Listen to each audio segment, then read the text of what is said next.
Hello, Guilders. Oh, looks like I'm coming in a little loud. Maybe it's okay. Maybe it's okay. Welcome in, everybody. Welcome into this fine Wednesday show. This is Timbo coming at you live from my corner of the multiverse. Boop.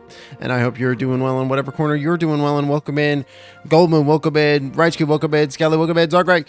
How's everybody doing today on this fine Wednesday afternoon? I hope you all are doing very well out there in Twitch land and whatever land you may actually be in. Oh, I gotta switch something. Today we're gonna be doing a September reward that was very graciously redeemed by the community, and as a result, we're gonna be making a one-shot on stream today. And you know, who knows? I had this idea. I had this wild idea, right? To maybe if like, maybe if I had fun doing this, then we could do, like the monsters in the monster manual. I have the monster manual right here, and I was like, what if I did like a one-shot based on every monster in the monster manual from like A to Z? Like you start at A and just do one a week for, I don't know, 15 million years, I guess. Until eventually you are at the end of the book, which could be cool. I feel like I would probably get to B and then I would get bored and put it down and never do it again. But we could try. You know, I'm always down to try things. Thank you for the warm welcomes, everybody. I hope everybody's doing well on this midpoint through the week. It's Wednesday, my dudes. Cue screeching noise. What else we got going on this week before we dive into the creation stream? We've also got Friday. We're playing more Gotham Knights with Skelly. That's going to be a lot of fun. Then on Sunday, we're going to be doing episode 2 of Dungeon of the Mad Mage, Hunting Haria. That's going to be a lot of fun as well, where you will be able to use stream loots cards in order to be able to impact the game. So your generous tips will give you fun daggers that you can then stab us with. Well, maybe not me, more the players. So, you know, if that's something you're into. But a lot of the card effects are quite nice. So, you know, it's like an occasional razor to go with your candy, I guess. Probably shouldn't say that. Anyways, so that's going to be on Sunday. Exclamation point DOTMM. How to stab the DM. I feel like, okay, I mean, it's like a sharp candy, right? Wait, this isn't Google. It's like a sharp candy because when you heal them, it's like hurting me. No, it's not. That's not true at all. That's very adversarial, which is not usually how I run games. Though I will admit, Hallister is a more adversarial villain than I'm used to role playing as. So that'll be fun to stretch into and to grow into that more adversarial role. But we'll, you know, that's all waiting in the wings. The many wings of this many layered dungeon all the way to the base. So yeah, lots going on with that, and that's gonna be Sunday at 7 p.m. Eastern Standard Time. What else we got going on? Oh, we've also got the watch parties in the Discord. That's on Thursdays at 2 p.m. EST. I forgot to do one last week because it was Thanksgiving. Sorry about that. But we're gonna be making up for it this week with we're still watching Amphibia. That's been a great time. But yeah, I think that's about it for announcements. I guess let's go. I guess we can dive into it now. So let's go ahead and flip on over. Oops. Here we go. So here's a Google Doc. I'm gonna bump this just a little bit. Thank you, Game Chops, for the tunes. Sound better, chat, or is that too loud at this point? Let me know.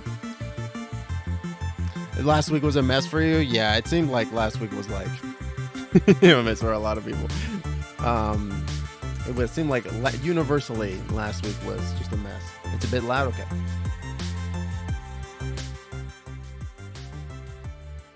How's that? Better?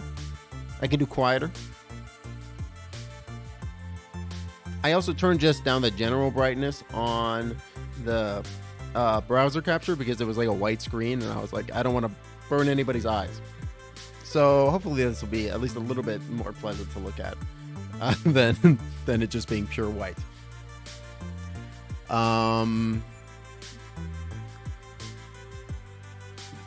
looks and sounds good. Great. Okay, cool. So we're gonna just start. We're gonna just. I'm basically going into this with nothing. I have no preconceptions or preconceived notions. I don't have a party in mind. I don't like. This is all. We're starting from as zero as possible. I've done very little to no prep. So we're just, because this is how I prep most of my stuff, because I don't really do a lot of planning. Usually it's mostly like inspiration based on stress, right? Which I think is a pretty a pretty, I was gonna say universal, but I was more like it's I can't think of the word. If you're neurodivergent, you know what I mean. That's what I'll say. So let's go ahead and just start making some assumptions, right? So, well, let's say that this is a tier 1 party. Okay, so it's going to be a tier 1 adventure. So let's start by analyzing what that means. So in D&D, there is a level up system. So as you level up throughout the game, you progress from level 1 to level 20. At least in 5th edition. In previous editions, there were other things that you could do once you hit level 20, but in this version, more or less once you hit level 20, it's it, right? So as a result, the game sections itself into different tiers, quote unquote, tiers 1 through 5, and those different tiers are sectioned into. So tier 1 is, let's just take a look at actually what the D&D tiers are. D&D tier.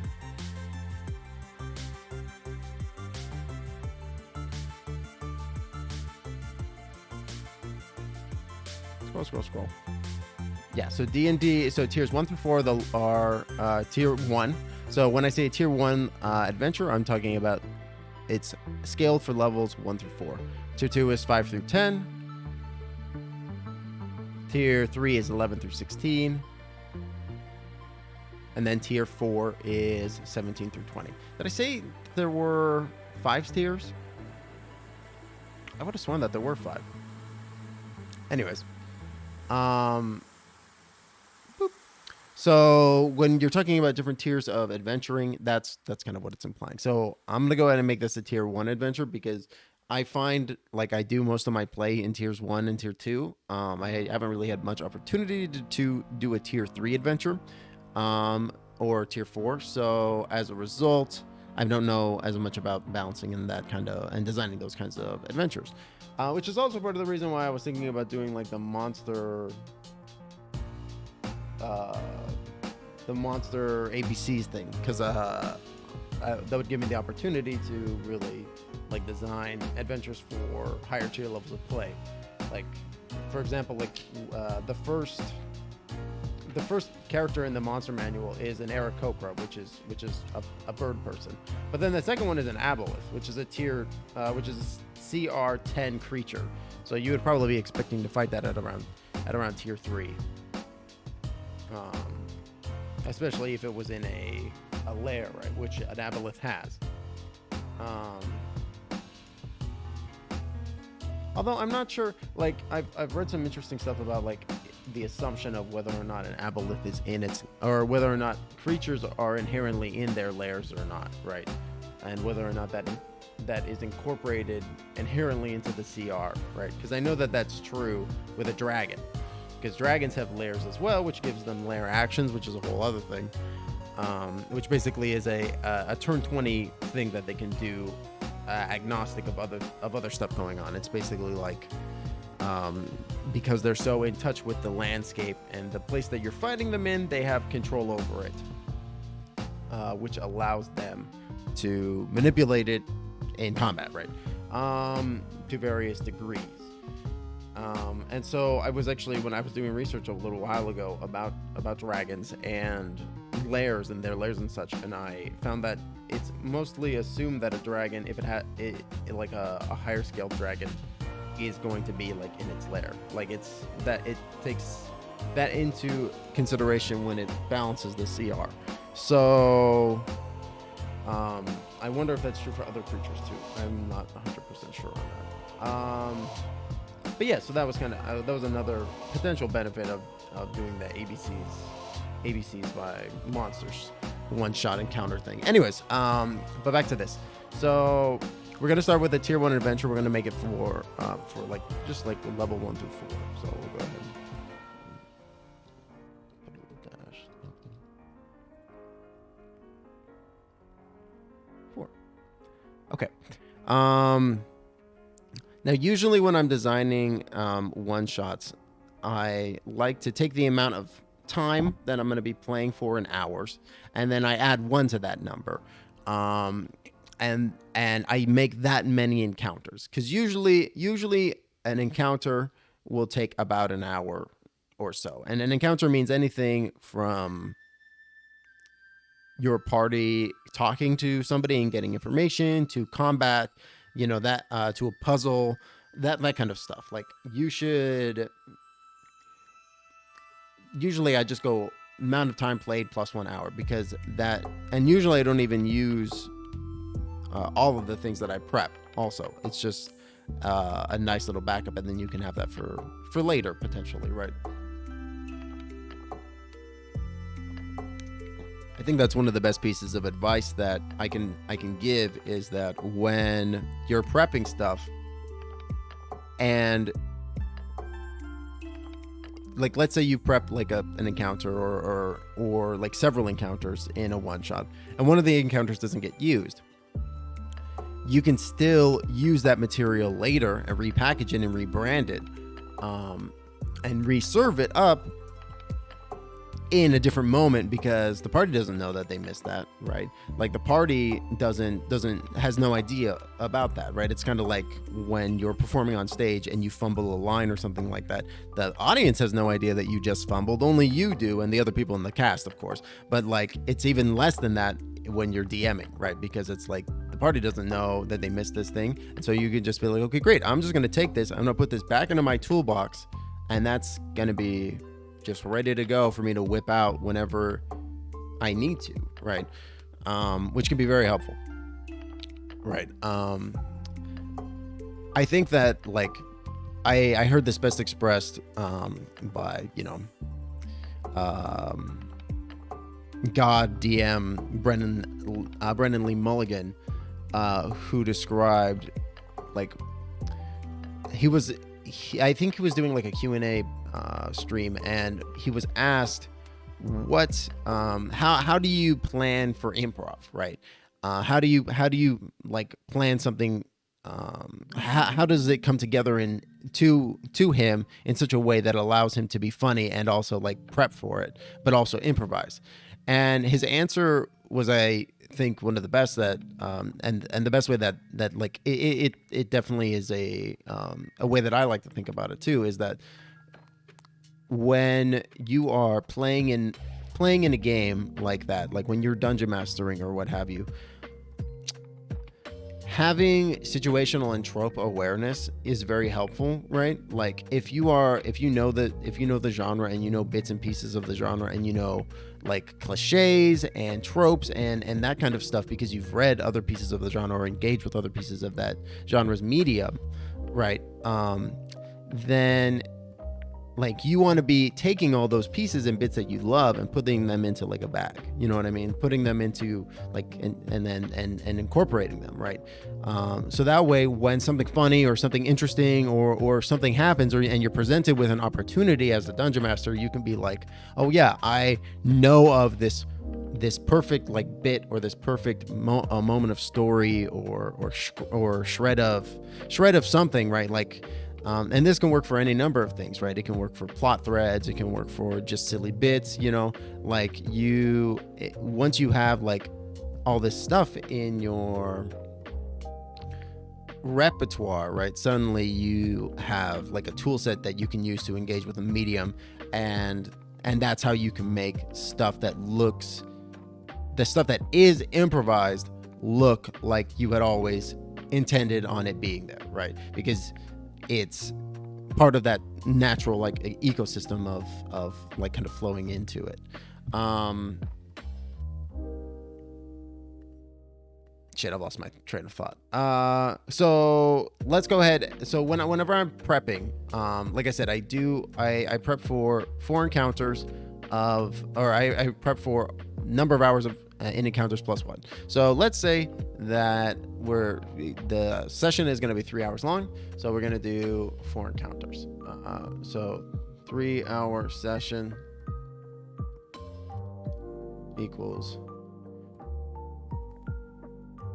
3 plus 1 encounters.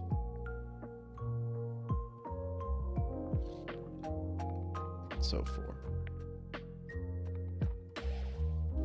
So, and then in terms of just general formatting for one shots, usually what I like to do is I like to go setup,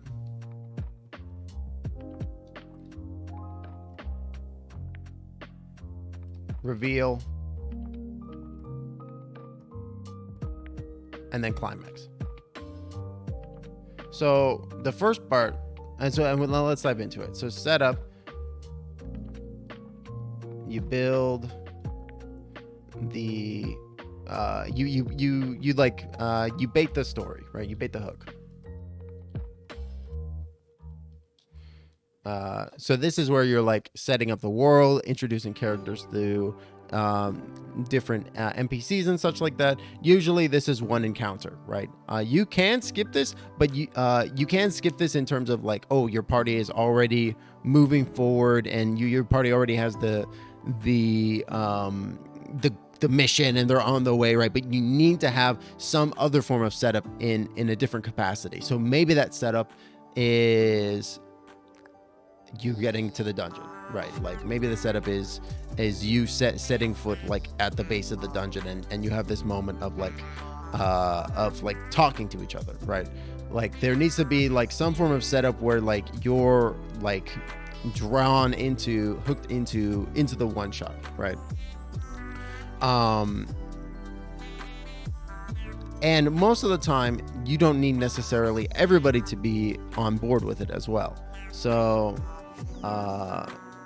but let's dive into that a little bit more. So setup, you bait the hook, you establishes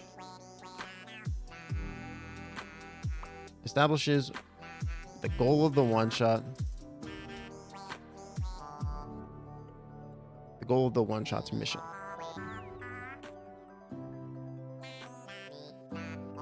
Establishes a reason for the party to be invested.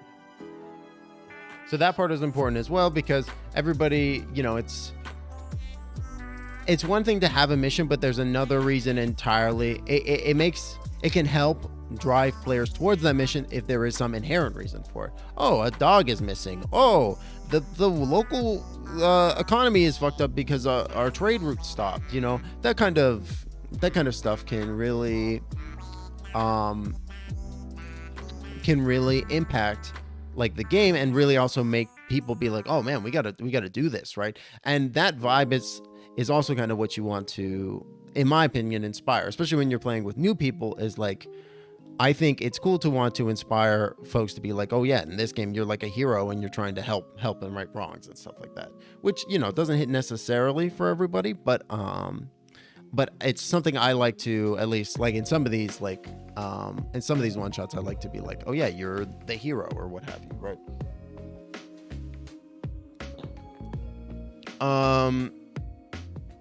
So, and then you have the reveal. So the reveal is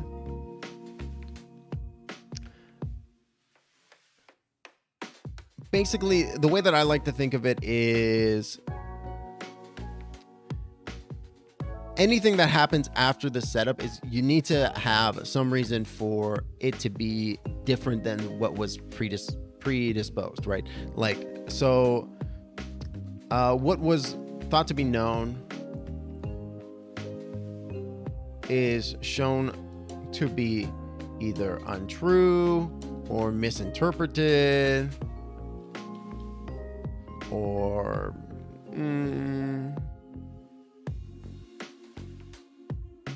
or not seen in the right light, you know, etc.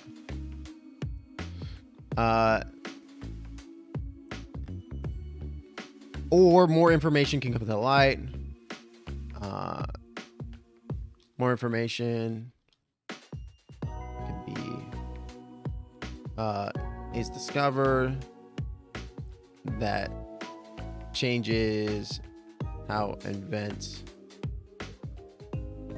unfolded, right?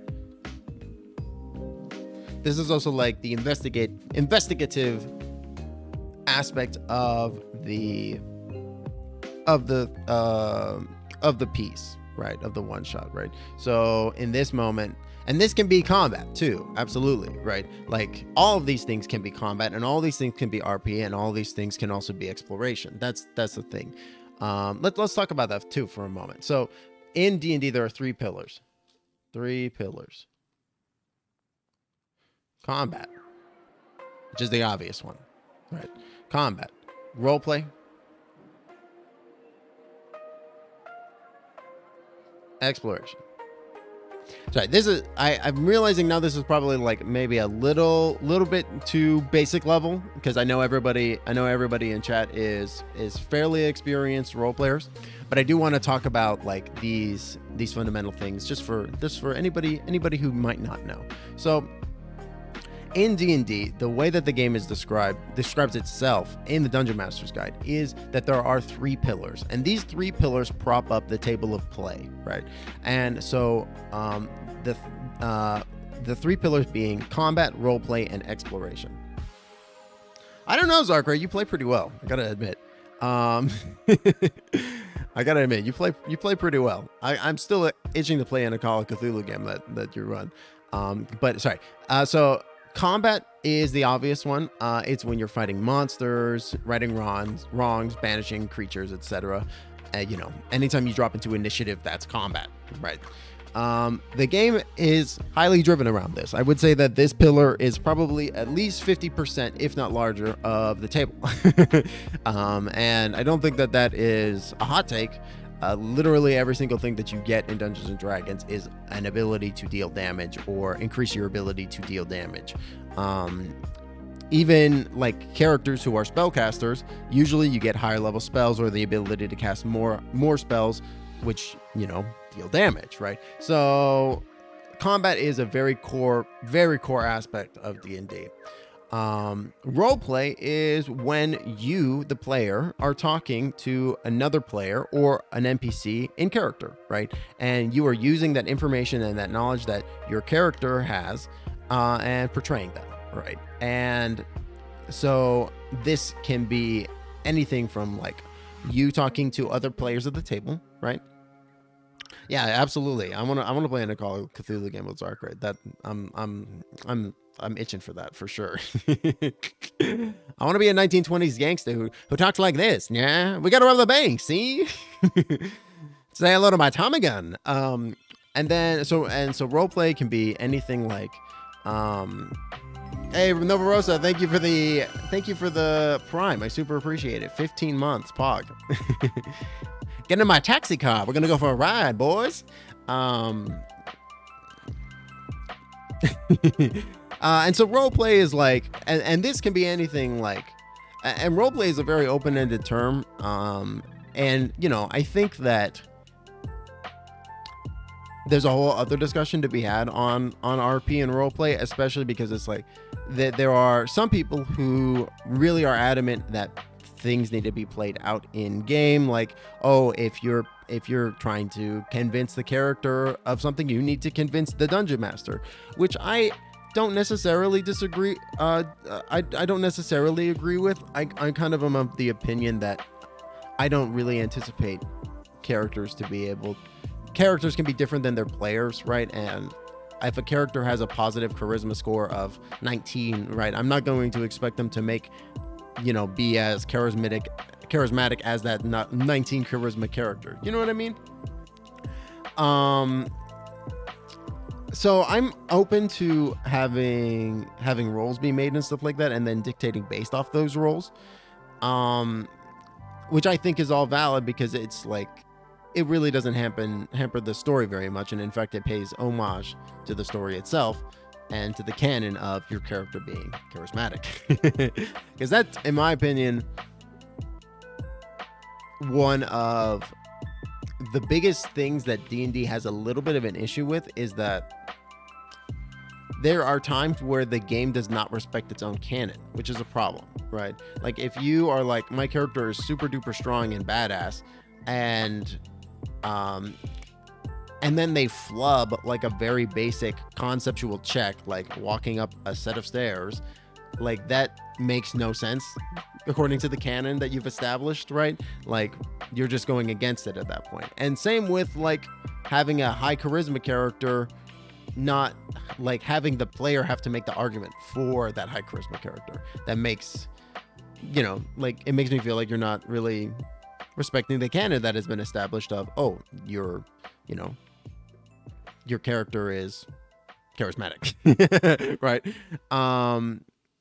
But anyways, I digress. And then the third pillar is exploration.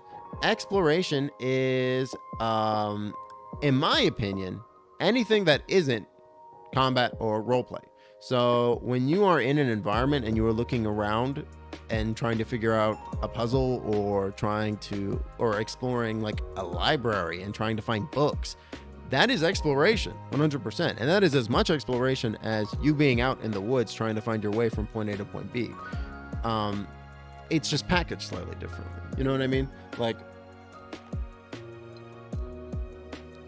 I feel like there is this very big concept online that I see a lot, that exploration is a dead part of D&D, that it's either combat or roleplay. But I really think that that's not true. I think that everything that isn't either of those two things is exploration, because that's how you're interacting with the world. When you're talking in your voice and describing what the character is doing, trying to search around for stuff, that is exploration, right?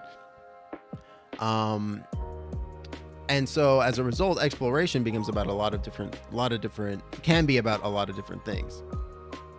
I don't see inflict psychic damage on this itinerary. Well, that's I appreciate the segue, Skelly, because that brings us to our next topic: safety tools. So when you play tabletop games, I highly implore you to use safety tools when you do so. Safety tools include lines and veils. Lines, and we're going to put an ampersand here. Lines and veils. Which is a safety tool that you can do during your session 0, which I'm also going to put here, which will allow you to establish things that are completely off limits, lines, or things that can exist, but you do not want them to be brought up at the table. Veils. So these are things that are like obviously too repugnant that you wouldn't even want to include in the game necessarily. And if you want to at your own table, that is fine. I'm not going to bemoan or besmirch you, but I do implore you that if you are intending on using anything that could be considered triggering to individuals, that you bring it up beforehand, because that's, there is absolutely the capacity to be like, to do damage, and I don't think anybody who is a good person isn't going to be attempting to hurt their friends via psychological damage from a tabletop game, and if they do, you probably shouldn't play with that person. That they seem not good. So just, heads up, y'all. Watch out. And if you go, hey, we're going to play a tabletop game together, I'd love to have a session 0 and I'd love to talk about safety tools, and they go, nah, I've never had a problem with anybody. No, it's fine. We don't need safety tools. What are you talking about? Then you go, okay. And then you never talk to them about playing a tabletop game ever again, because that is one of the biggest red flags that you can fucking get. So watch out there. What are some other good ones? X-Card is a good one. So that is... so before we get to that, session 0 is a group meeting that you have with all the players and the dungeon master before the game, and you talk about like what characters you're going to play, what the world is going to be like, what the scope of the campaign is going to be like, how long the game is going to run for, what world is it set in, are there any races or classes that are off the table, etc. That would also be a time that you would bring up lines and veils that you don't want to play with. And remember, again, if you don't want to do something and somebody goes, these are not things that can be vetoed, right? Lines and veils is like if somebody says no, then that means no, right? Like and it literally is basically that simple. And it's not, and it doesn't become one of those things of like, oh, what if we did it just a little bit? It's like, no, it's off the table, right? And as tabletop games require mutual respect of each other and other players, it is important that if somebody makes a request of that nature, then you respect it, right? And with that, we get to X card. X card is a safety tool that you can play mid-game, where it's literally a card that says X on it, and like the topic gets stopped or shifted, and this can be done like if somebody is feeling uncomfortable or they want the topic to be shuffled along, right, to the next scene or what have you. There's also green, like I think they're like stoplight cards, where they're basically kind of similar to lines and veils, except and it's like a combo of lines and veils and the X card, where it's like green, it means everybody is good. Yellow means let's like stop, slow down, let's move, or let's move on, or let's reverse whatever just happened. And red means, okay, we need to stop totally and talk about what's going on, and we need to take a break. Also good. I kind of like that concept a little bit more than X card, because it's a little bit more, you get more information from it, and certain systems even allow you, like certain virtual tabletop systems allow you to do so like anonymously, which can be pretty cool. So now that we've talked a little bit about safety tools, let's get to climax. Climax is the ultimate of the fight, the apex of the one shot. So this is where cool set pieces happen.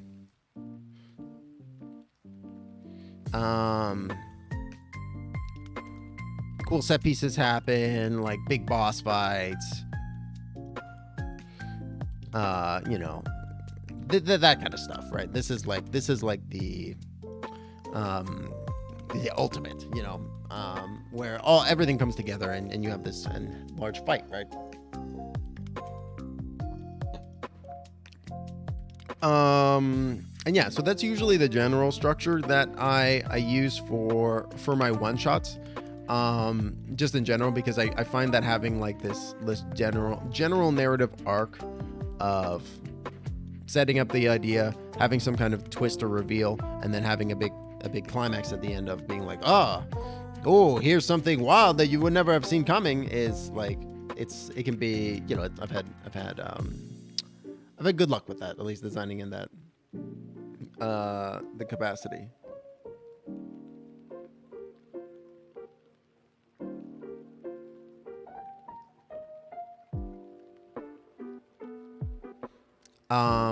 So in that capacity, so we're gonna do, I'm gonna go ahead and just change this up a little bit. Because this is kind of a poorly organized so far.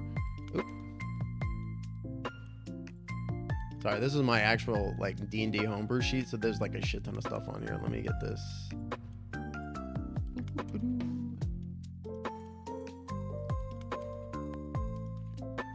I've actually been thinking about doing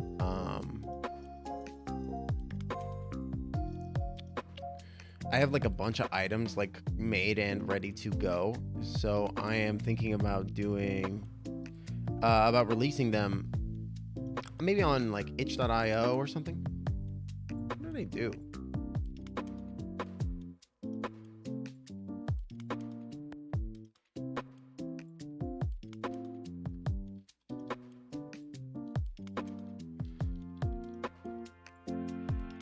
Okay.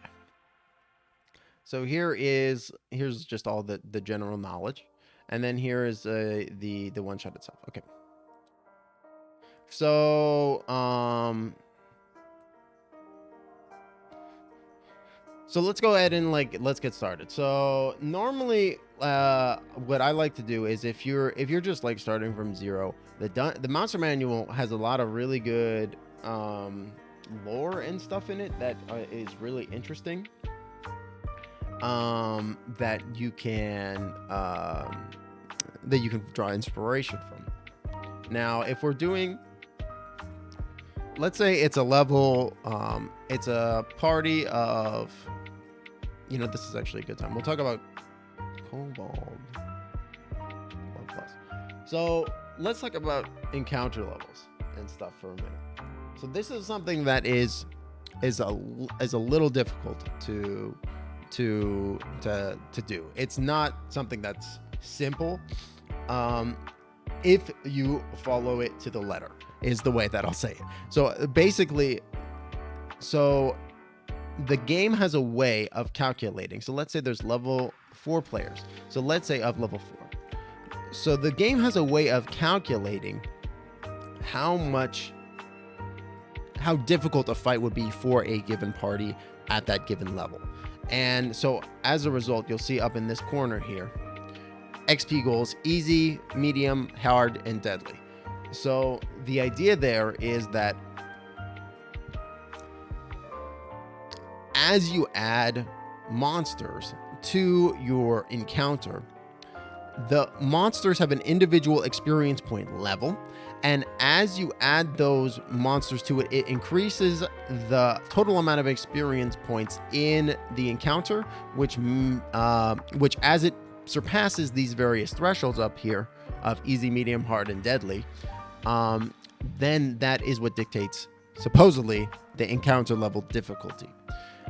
That being said, it's not a surefire system in any way, shape, or form. Sometimes and this can come down to any number of factors, from dice rolls to being for or against you or your monsters or your party or what have you, to just like greater tactics used by you, the dungeon master, or by the party. So it's not a very surefire thing. It's a good like general idea. Like, it will give you a good concept of when a fight will definitely be too hard or definitely be too easy, right, for a group. But for example, it doesn't take into account magical items, right? So let's say you have a fighter who has a weapon that deals radiant damage, right?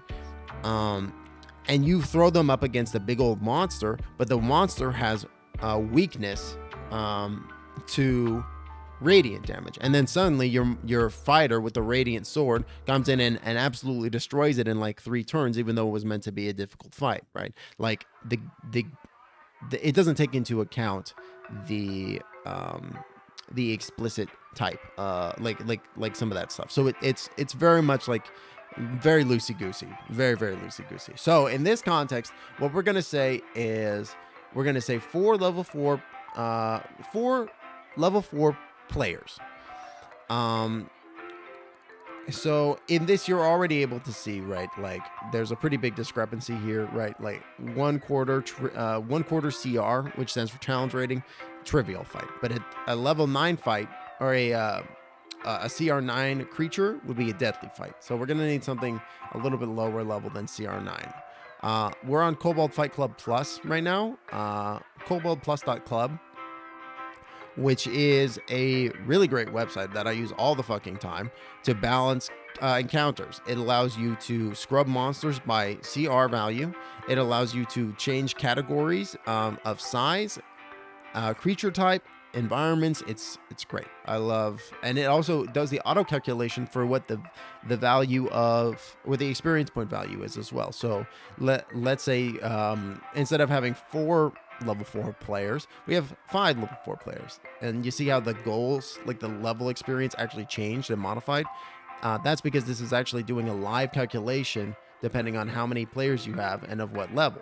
So let's say I have 4 players, or 6 players, 4 are level 4 and 2 are level 2. So this calculates the total amount of experience for the entire group together, which is really handy. It's great. It's super helpful for the West Marches game that I run in the Discord too. So let's take a look. So we don't really have any conception of what the thing is going to be about still just yet, but I've tuned it down to CR9 because we've established that CR9, and it seems like even CR6 is quite deadly for our level 4 party members. So let's see what would be I'm trying to find like something that would be like a higher level CR that would be like a fun creature for them, like as a final boss, right? Because now that we have established, a chimera. Let's look at chimera. Now that we've established what the creature is, right? Like now that we've established the, not the creature. Now that we've established what the plot arc is going to look like in general, we can kind of work backwards a little bit, right? So we know that we want there to be a sweet climax at the end where there's this fucking huge fight and like you're fighting, something cool happens, right? So what is a creature that we can use in order to have that sweet fight or be the centerpiece of that cool fight, right? So let's see, a chimera. This is a cool picture. It's let me see if I can pull it up on D&D Beyond.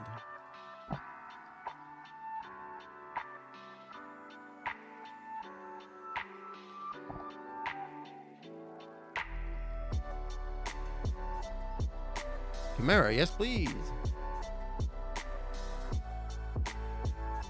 Oh, seems like it's not happy. Oh, here we go.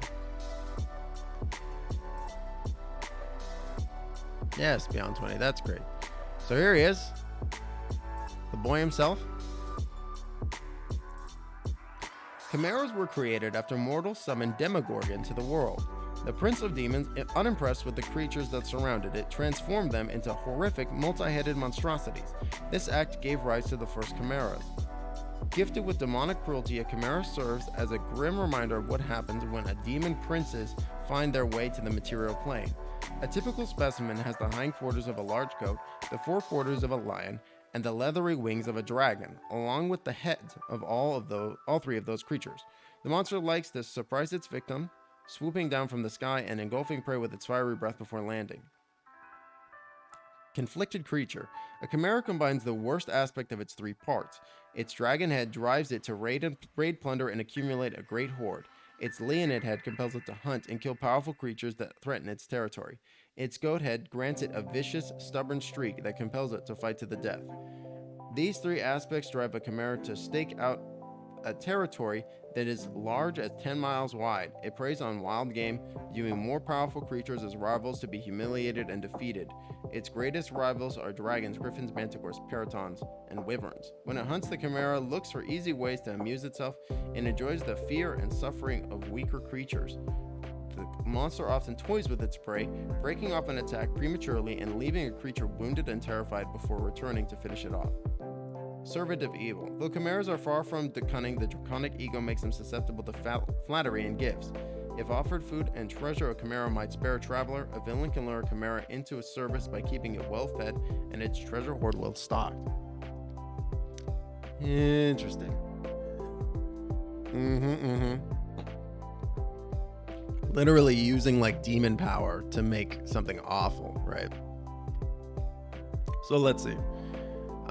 It's got a fly speed of 60 feet. It's got 14 AC, which is kind of low to be honest. 114 hit points. It understands Draconic, but it cannot speak it. So it doesn't actually speak. Even though it can be amused by flattery. In Draconic only though. How funny. It's got a multi-attack, one with its bite, one with its horn, one with its claws. When fire breath is available, it can use breath in place of its bite or horns. Okay, so it's got a triple multi-attack, right? So it does one with each, right? Almost as if each part of its body is attacking separately a little bit. And then it also has fire breath, which is a recharge on 5 to 6. The dragon head exhales fire in a 15-foot cone. Each creature in that area must make a DC 15 dex save or take 78 points of fire damage, or half as much on a save. That's pretty nasty. That's a lot of damage. So let's and what did it say? Cobalt Fight Club said that the chimera was a deadly creature. So I think that this is a great monster. I think that let's go ahead and use this one because it's a little bit more challenging than like a standard event is, but I feel like this would be a good finale, especially like maybe I'm almost thinking like an aspect of the one shot can be getting a powerful weapon in order to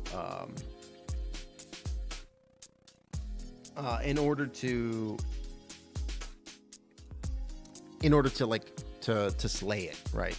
Like I think that could be kind of interesting. So okay, so let's go back to our doc, because we're just kind of brainstorming at this point, right? Concept. Chimera has been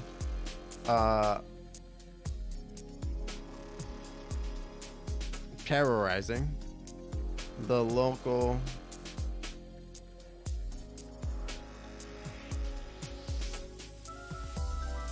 population in a forest.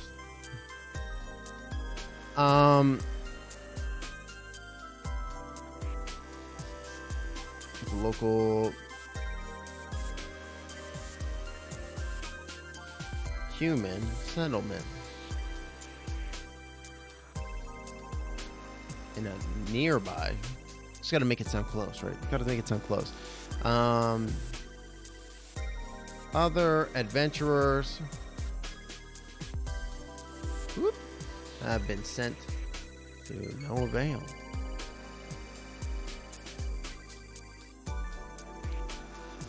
So, okay, so this would be, so setup, right? I gotta put like a line here or something.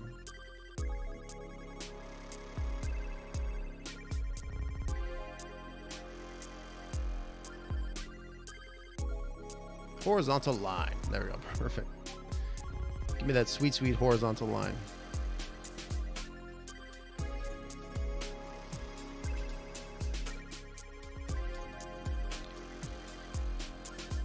Okay. So the setup,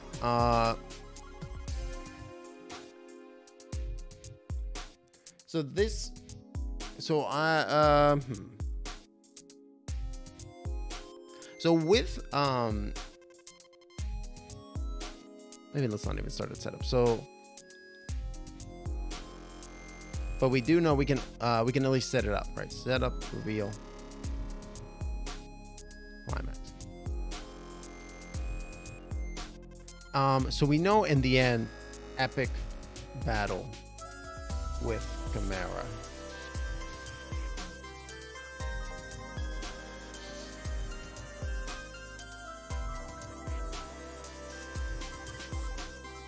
And then we're gonna also want some like some other kind of creatures in order with us, with which to fight with, right? Something a little bit easier, that like has some kind of association with the Chimera or something.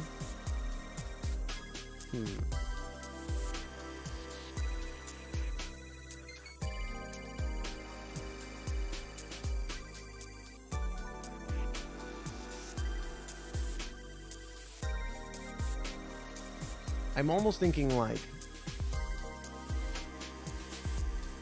a wizard's magic accidentally created the Chimera.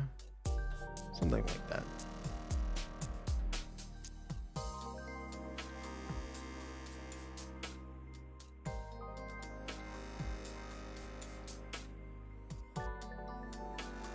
And maybe this is where the weapon is.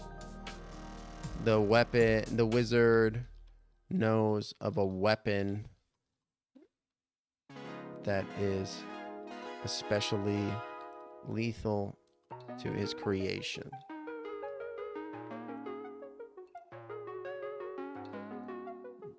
A wizard's magic accidentally the Chimera.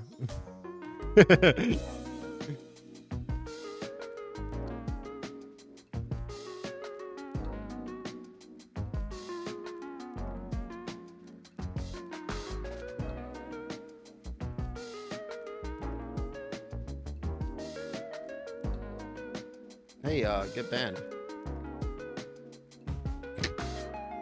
How's that for a big stinking no? Get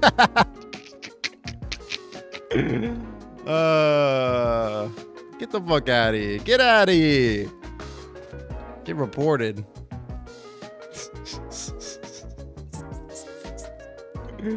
Hilarious.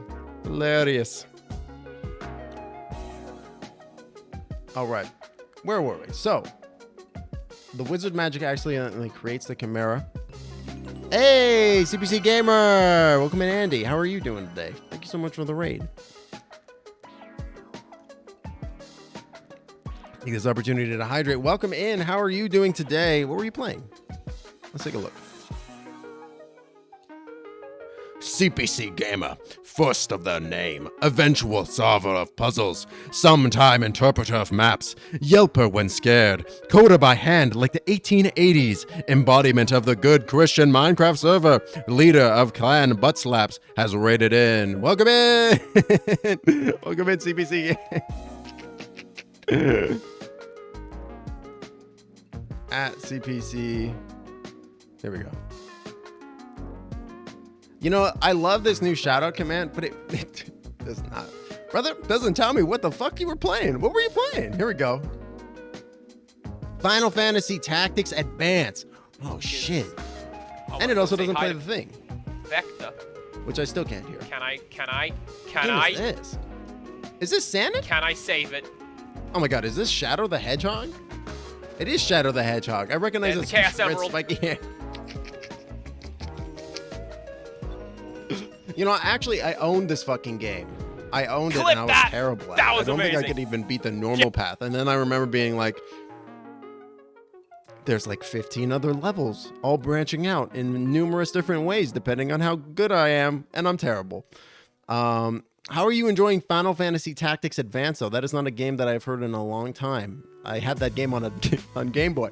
I was, again, terrible at it. Just awful. I was not very good at video games in my youth.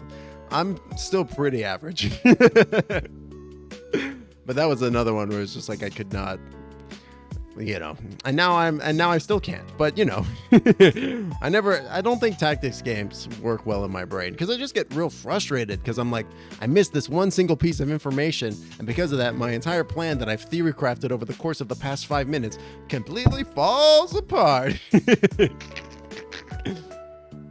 It's a lot of fun. It's a first playthrough. I'm figuring out the systems as I go. It's a better tactics game than I thought. Yeah, I mean, it's an in-depth tactics game. I remember being like, there are systems going on that I don't understand, but it's happening, all right.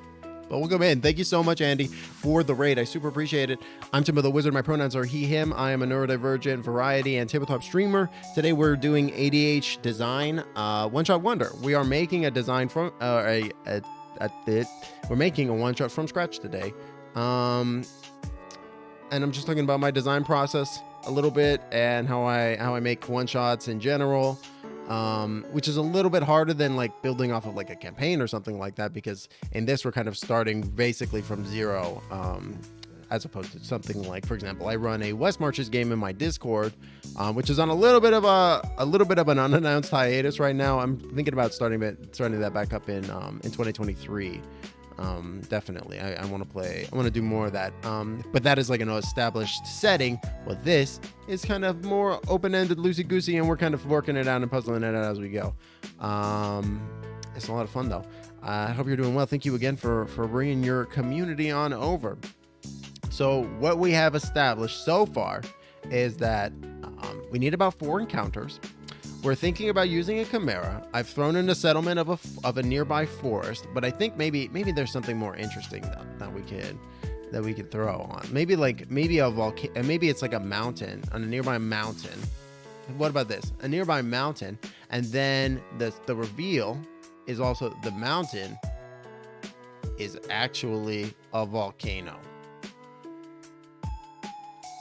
And the wizard tapped into it while doing their magic, which is what made the chimera. And then the epic battle with the chimera at the top of the newly erupted volcano. There you go. See, that's climactic as fuck, right? Because then you're like, oh shit, the Duel of the Fates is playing, right? And like I have the high ground, you know. And then the chimera will be like, haha, and then it will be in the air and it will swoop down. That'd be cool. And then the setup.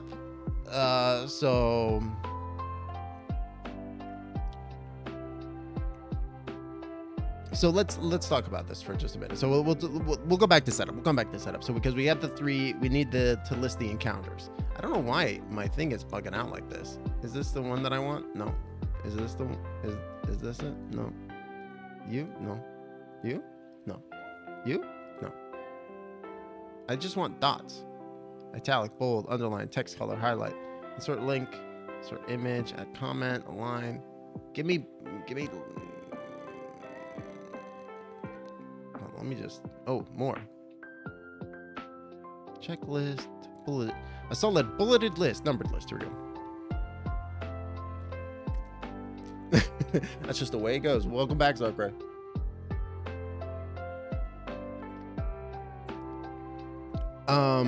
So we know that step one is got to be the setup of some capacity. Oops. Come back. Setup. Just put that there. So I'm thinking that arc 2 or god damn it. 2 or 3 is going to be like investigating the tower.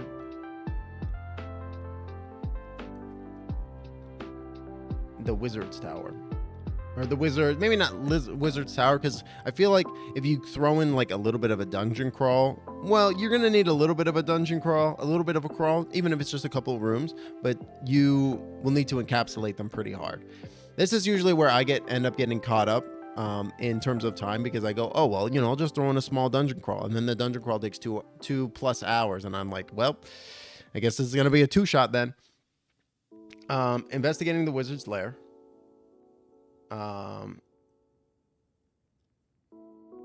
Which will probably have the reveal and a small combat. The setup is going to be establishing the party's goals.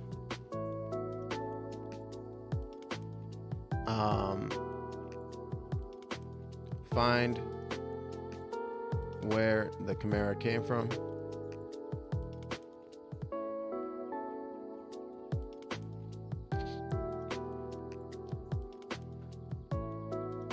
And you can do this. It's easier, in my opinion, to work a little bit backwards. So once we've established all this stuff and we have like the rest of the one shot kind of figured out, then we can from there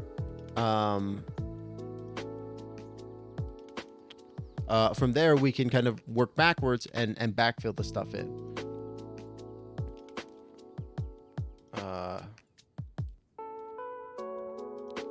Volcano erupts. Fight on the newly formed volcano top.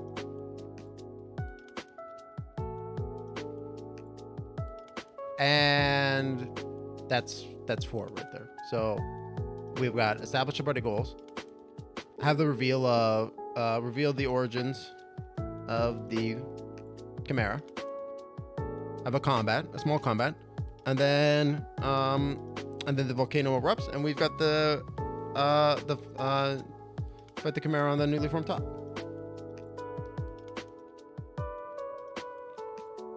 So as a result, so now we've kind of got our four encounters kind of planned out for what we want it to look like. I'm almost thinking that like, so let's go ahead and pop down here, right? So beneath it. So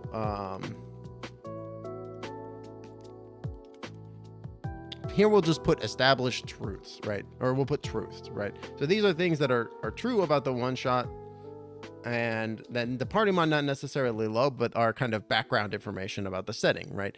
And usually when you're running a one shot, like at the beginning of it, the one shot itself will tell you, oh yeah, here's some information about the setting itself and the characters in said setting, so that way you can run them effectively, right? So in this context, we're going to say the truth the mountain that the village is based next to is actually a volcano. The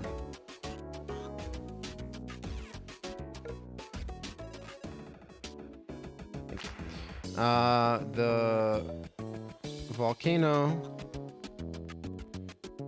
houses some form of malevolent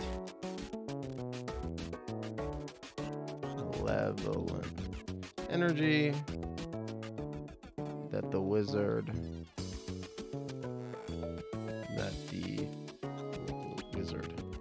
tapped into during his experiments.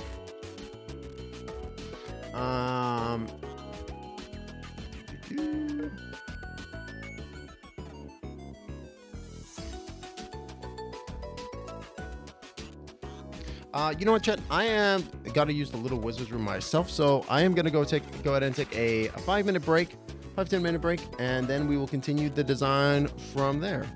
Thank you so much, everybody, for hanging out. We will be back very, very soon. Stick around.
Alrighty, guilders, I am back. Thank you for your patience.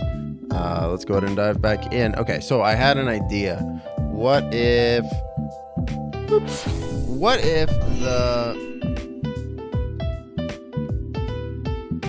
the wizard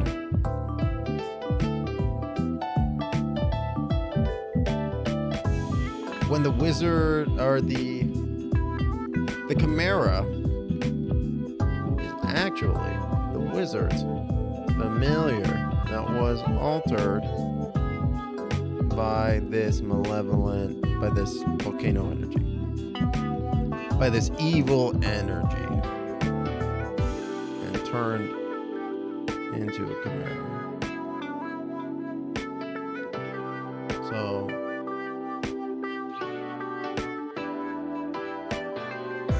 as a result, a weapon,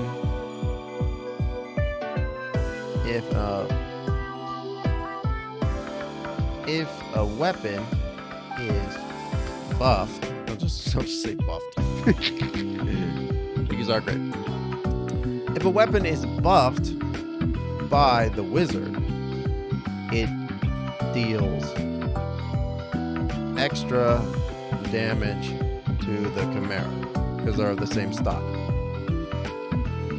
Maybe the wizard also has a toy that the familiar used to enjoy. No. Upon being slain, the chimera will revert to its familiar spirit form. Before you hit me with any animal abuse shit, I just want to say, don't worry, he'll be back. He'll be fine. He's a familiar. That was kind of what I was thinking, right? Was that he's like this animal spirit, right? And so he was corrupted by this dark energy, and as a result, it caused it to express all this extra like animal parts that wouldn't normally have manifested, right, from this like spirit, right? Because familiars are like nature spirits from the Find Familiar spell specifically.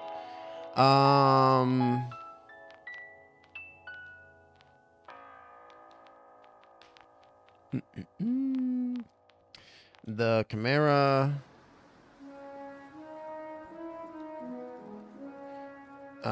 is driven to cause the volcano to erupt.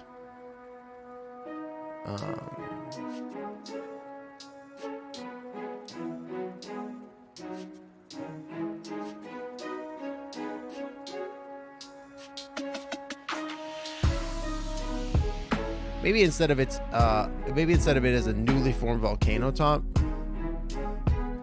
maybe they're fighting it on the erupting volcano. Fight on the top of it. That's climactic. I was like, is this Chrono Trigger? I was gonna say.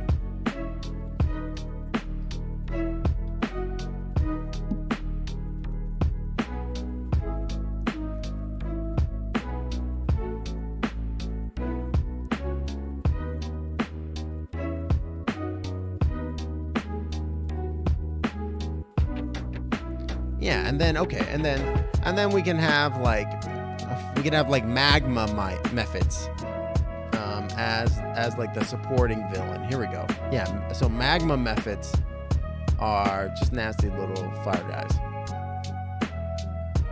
So win scene 680 from Chrono Trigger. I really gotta play Chrono Trigger. So monsters. We'll just say corrupted chimera, magma methods so far.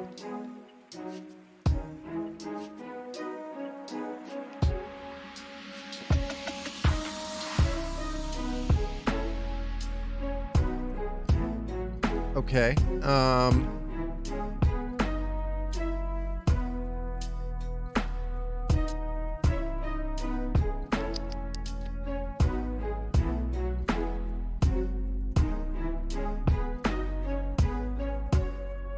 It's driven by the corrupting energy.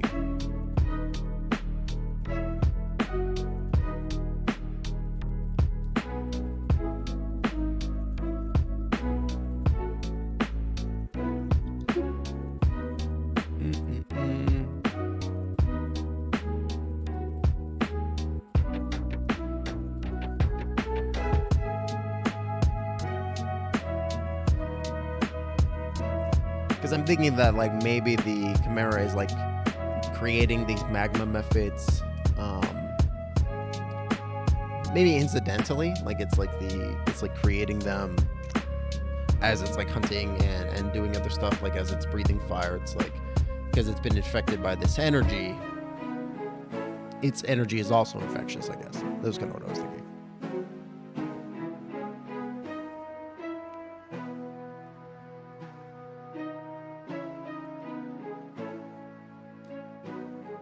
It does so by breathing its corrupted flame breath on the mountain.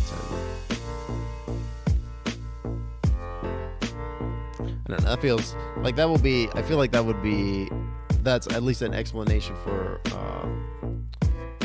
what's going on, right? Like, or for how that's causing to erupt. And then that would also explain, like, okay, say that now we're working backwards, right? Chimera hasn't been terrorizing a local human settlement. Chimera has been seen by the local human settlement breathing flames onto the nearby mountain. Other adventurers have been sent to stop it.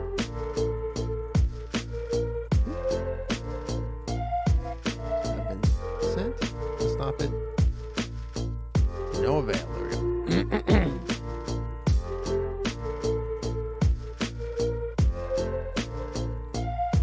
Okay, so now we actually have an adequate reason why there would be people heading out that way.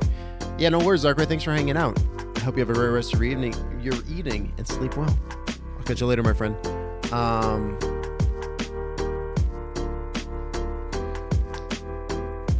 And that also gives an out for why the party might go talk to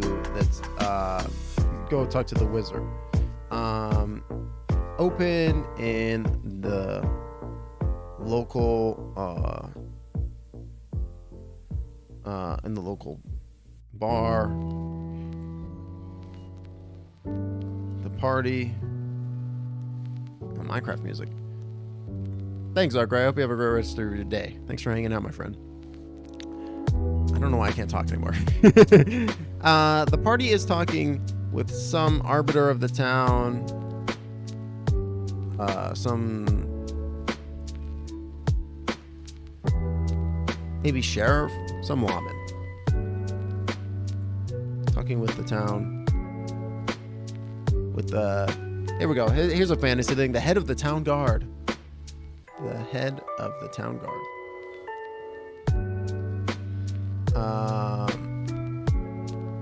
About the or about the strange sight on the nearby mountain.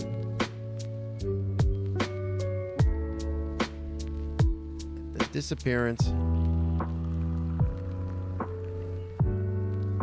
Can't spell. Thank you, autocorrect.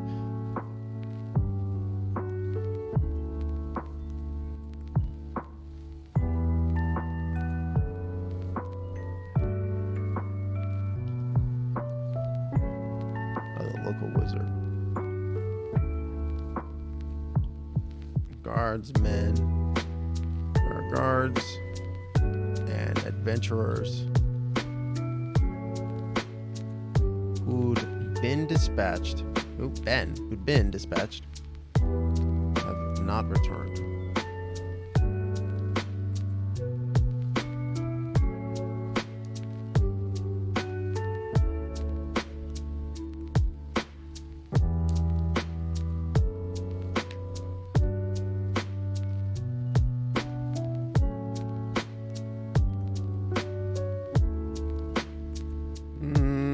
I think we could like cut this into a different scene, like because basically when you have a scene like this is gonna be like a heavy roleplay scene. It's good to have like there be other forms of intelligence, or sorry, other methods of generating that information, or other places to talk to get more pieces of information, right? So.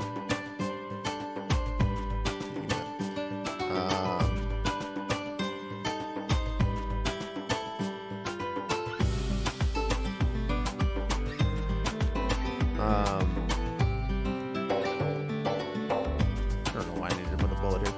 Listening to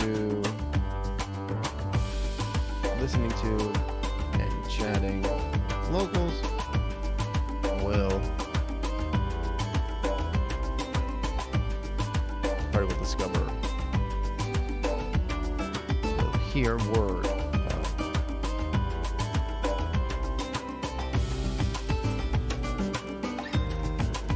Worried about the appearance of the wizard.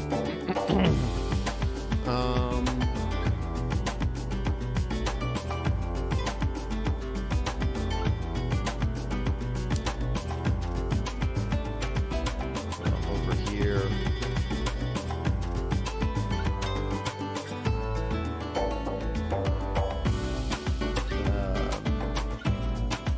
Chatter about the road conditions.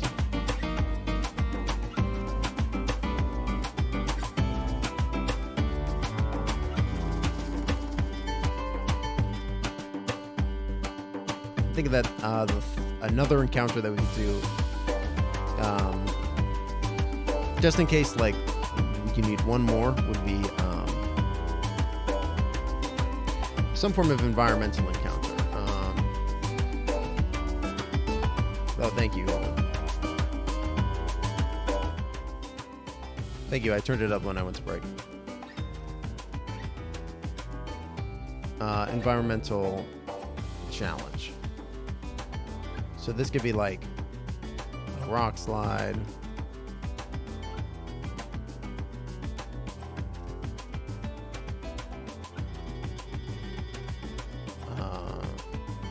Or magma flow. So this will allow players to, use their abilities and stuff in interesting and unique ways. And it's kind of a little bit different than combat. I don't think what else we really need to do.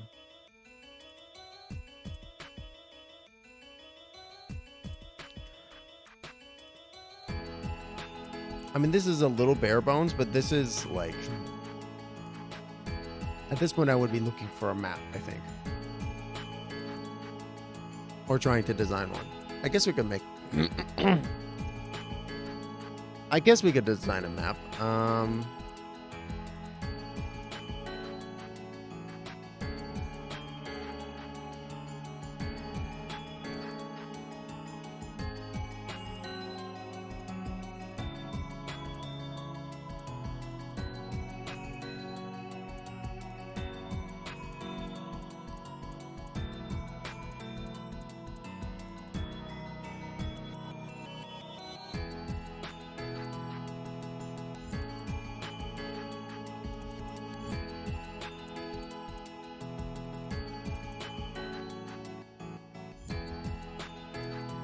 So I guess let's go ahead and put this.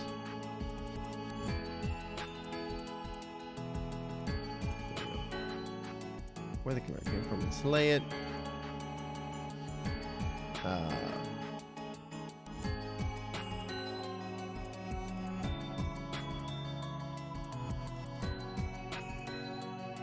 Information.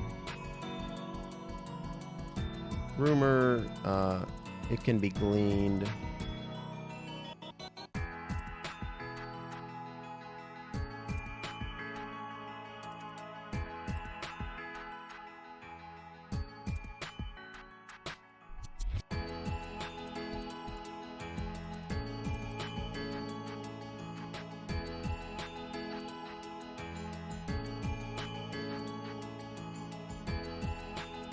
Maybe we don't need to have to chatter about climbing conditions.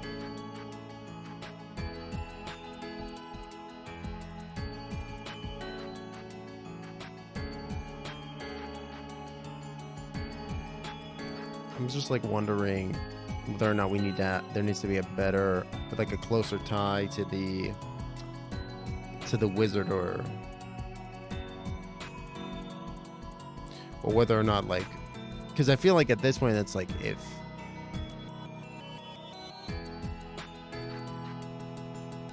there needs to be some other driving force that leads them to the wizard's lair too, right? There needs to be some other reason.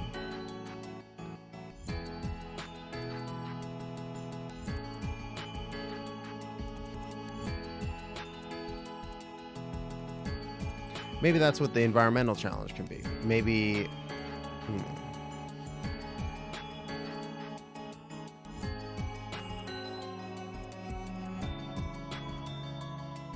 So you could throw this in if they don't go.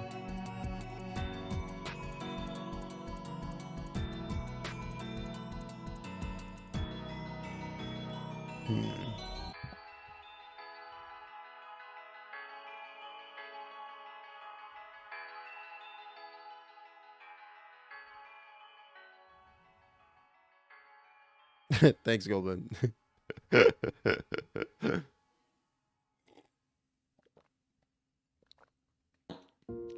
not sure. I feel a little stuck right now, to be honest. Let's go ahead. Let's do a little bit of a hard pivot. Let's open up Dungeon Alchemist and see if I can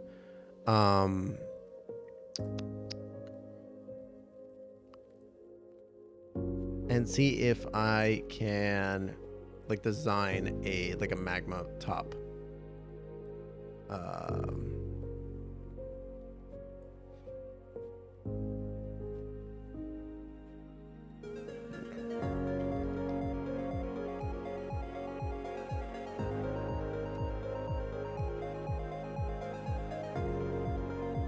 Welcome in, Angry Meatball. We are working on, so there was a we did September recently, during September, surprise.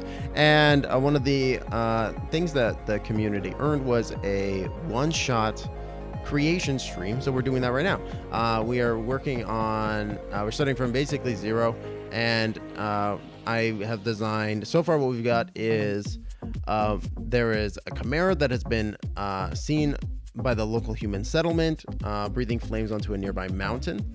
Other adventurers have been sent to stop it to no avail. We've got a corrupted chimera and magma mephits as the monsters. And I was just kind of talking about my design process a little bit in general, as somebody who is neurodivergent and kind of just throws myself into it. This is kind of how I end up structuring things that I end up running.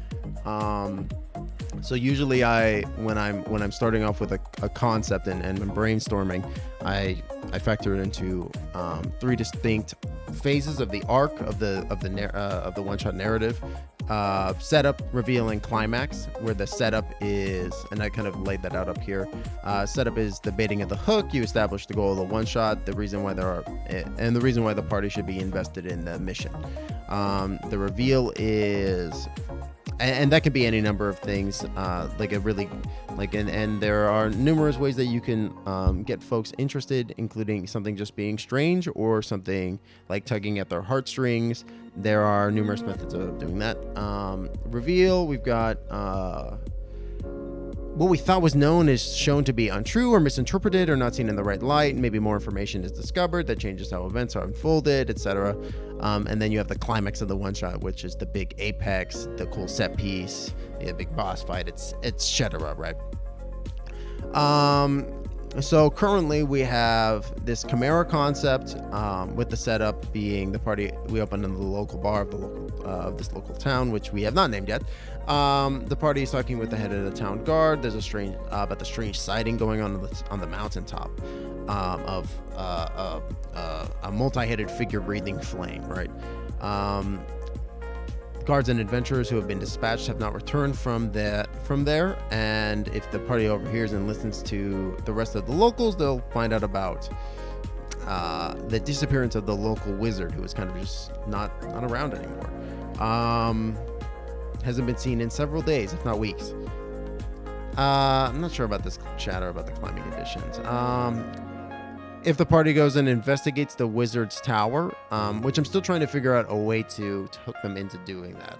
I had potentially thought about maybe using an environmental challenge in order to do that, but I'm still formulating on the exact way that I want to draw them into that wizard's lair, right?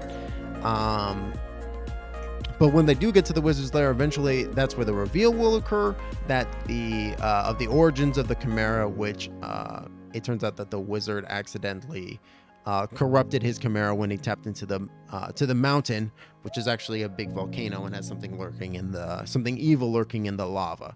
And so them working with the wizard will allow him to like buff the party's weapons and deal additional damage to the familiar, the corrupted chimera itself. And then the final act of the one shot will be them fighting the chimera on top of the mountain, which is erupting into a volcano. And that's kind of where we're at. So I'm still trying to figure out this kind of like this point of how do we make sure that the party investigates the lair. I'm still kind of I can feel the wheel spinning in my brain on how that's gonna click into place. But I figured, well, that is buffering. We can take a look at a dungeon alchemist and try to make a fire level. So let me go ahead and just open up a new map. Digital. Hit me with the 40 by 40.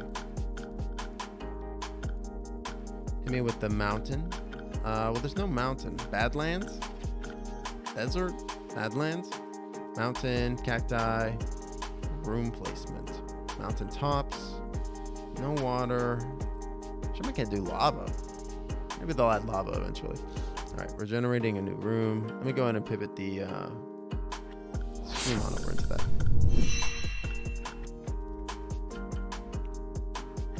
A straightforward one shot. Yeah. You know, normally I think that, especially if you're doing a one shot and you have a mark that you have to hit, you know what I mean? You have a limited amount of time. It's usually better to plan smaller in scope. This is not what I wanted at all. Plan smaller in scope and then, you know, and then take it from there, right? Because usually, and you know, could just be me due to the neurodivergency, but I definitely think that like having a smaller scale, and then this is not really what I want either. Having a smaller scale and then being able to build on it further from there is really helpful to me. This is okay. Can I get rid of the cacti? Yeah, I can. This is all right. I wonder if I could put any lava at the bottom. Probably not.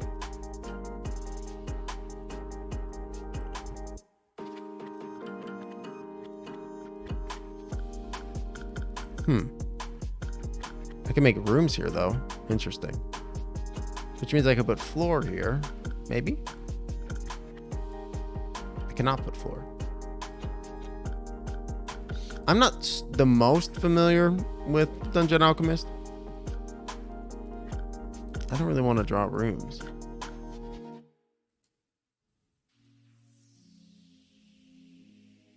I guess I can't have the floor without the rooms. Ding. Weird. Yeah, this isn't like exactly what I want. I don't really want. Oh, now there's like a perfectly square. Hilarious. Oh, thank you.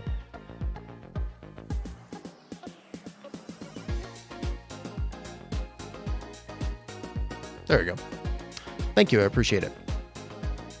I don't think that there is, unfortunately, a way to do lava.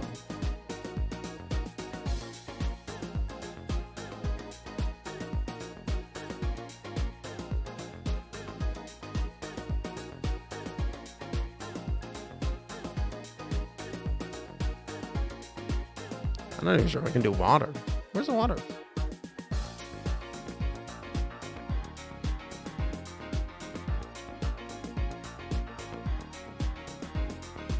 There's water. Too much. Too much. Oasis?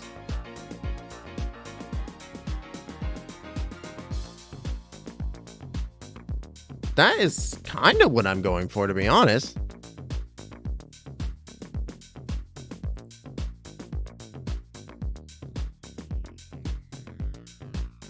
Yeah, this is pretty close. Just switch the water with fucking lava. Okay, great. And then we'll just throw like some ruins up here.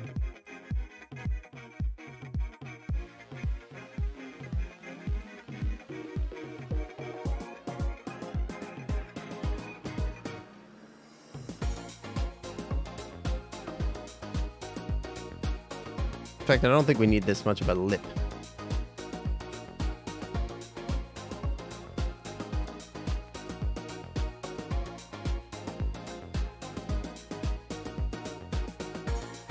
Why is it gotta be so high?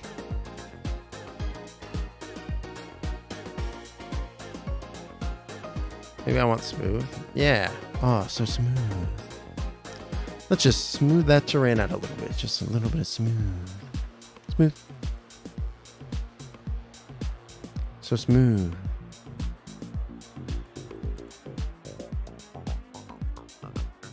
There we go. Smooth.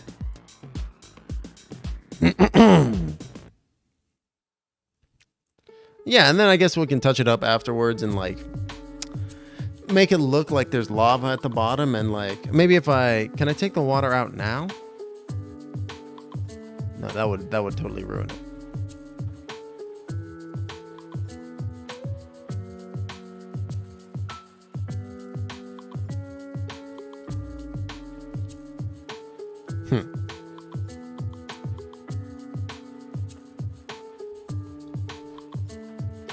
I'm trying to figure out what the best way to draw the party in to the wizard's lair would be.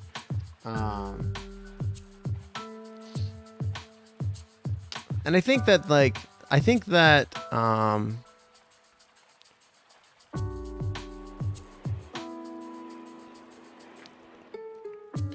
ways to draw the party into the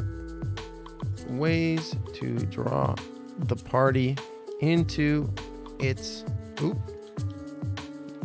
the wizard's lair.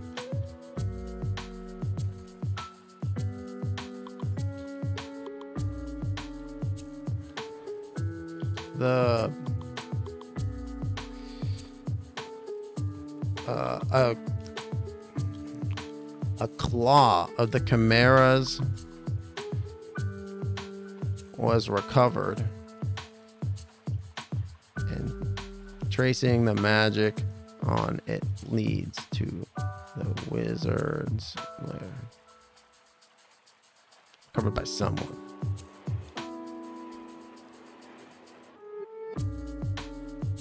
Yes, it needs to be possessive. I know.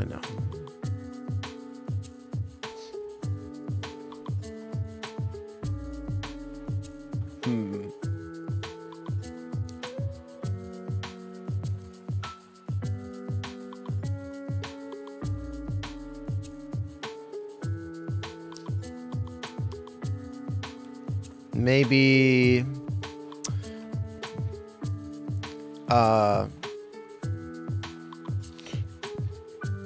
while heading up the mountain, the party stumbles onto a mauled, burnt corpse.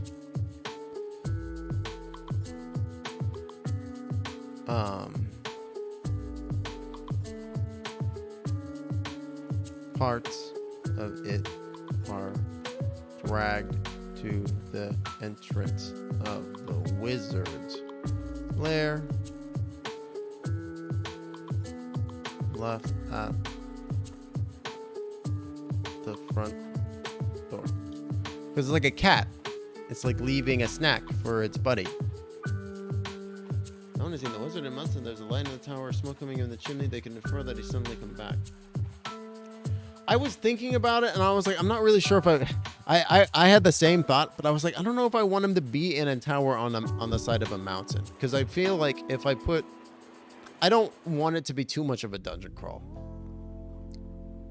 I was thinking it would just be like literally like 3 rooms at most, but I guess that could be a tower too. Because I think that's a great way to hook them into being like, oh yeah, the wizard is back, right? But I think at this point the wizard, what I was picturing, because the wizard is kind of almost in hiding at this moment, trying to figure out what's going on with its familiar and trying to fix it, you know. So I don't think like this is kind of, I don't know.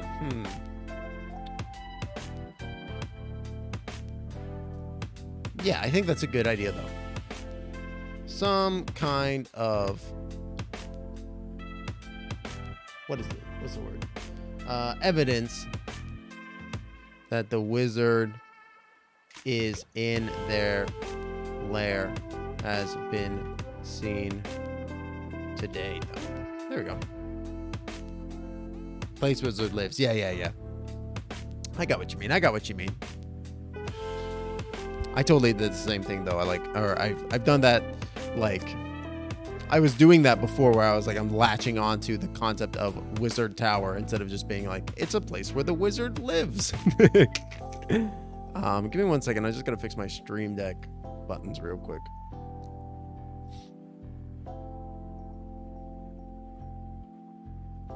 Come on.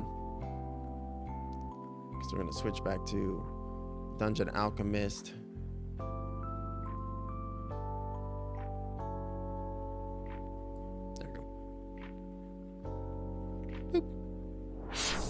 Okay. So yeah, because I like the idea of there being, like, honestly, if it could be like even steeper, like I feel like it would be brush size.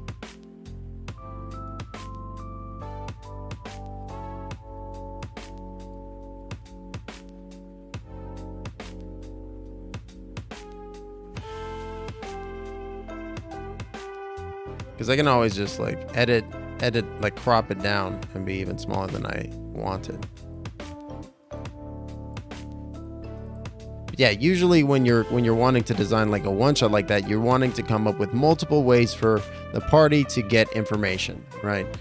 The party, like if there is something important that the party needs to discover or find while they're that like pushes them forward in their investigation and the one-shot and the adventure itself, you should give them multiple ways of finding that information.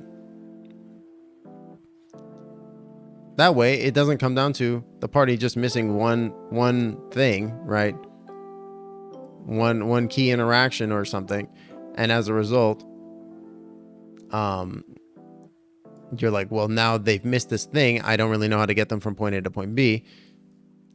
You should just have some backups in mind, in place, that you can throw at them.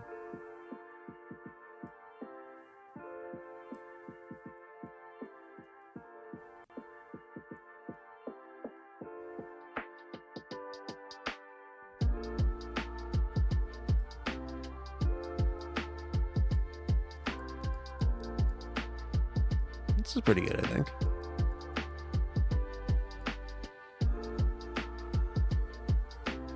Wizards have towers, druids have groves, warriors have strongholds. Yeah. Especially with Matt Colville literally bringing it back and reintroducing it.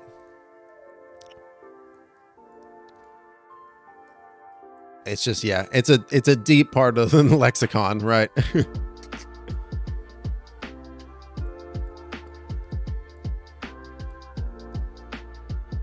Hey, welcome in, Grems. How are you doing today? Would you like a shout out, Grems? We're doing ADHD Design today, so we are building a one-shot from scratch. I had nothing going into this, and let's go over what we got so far. So this is the doc.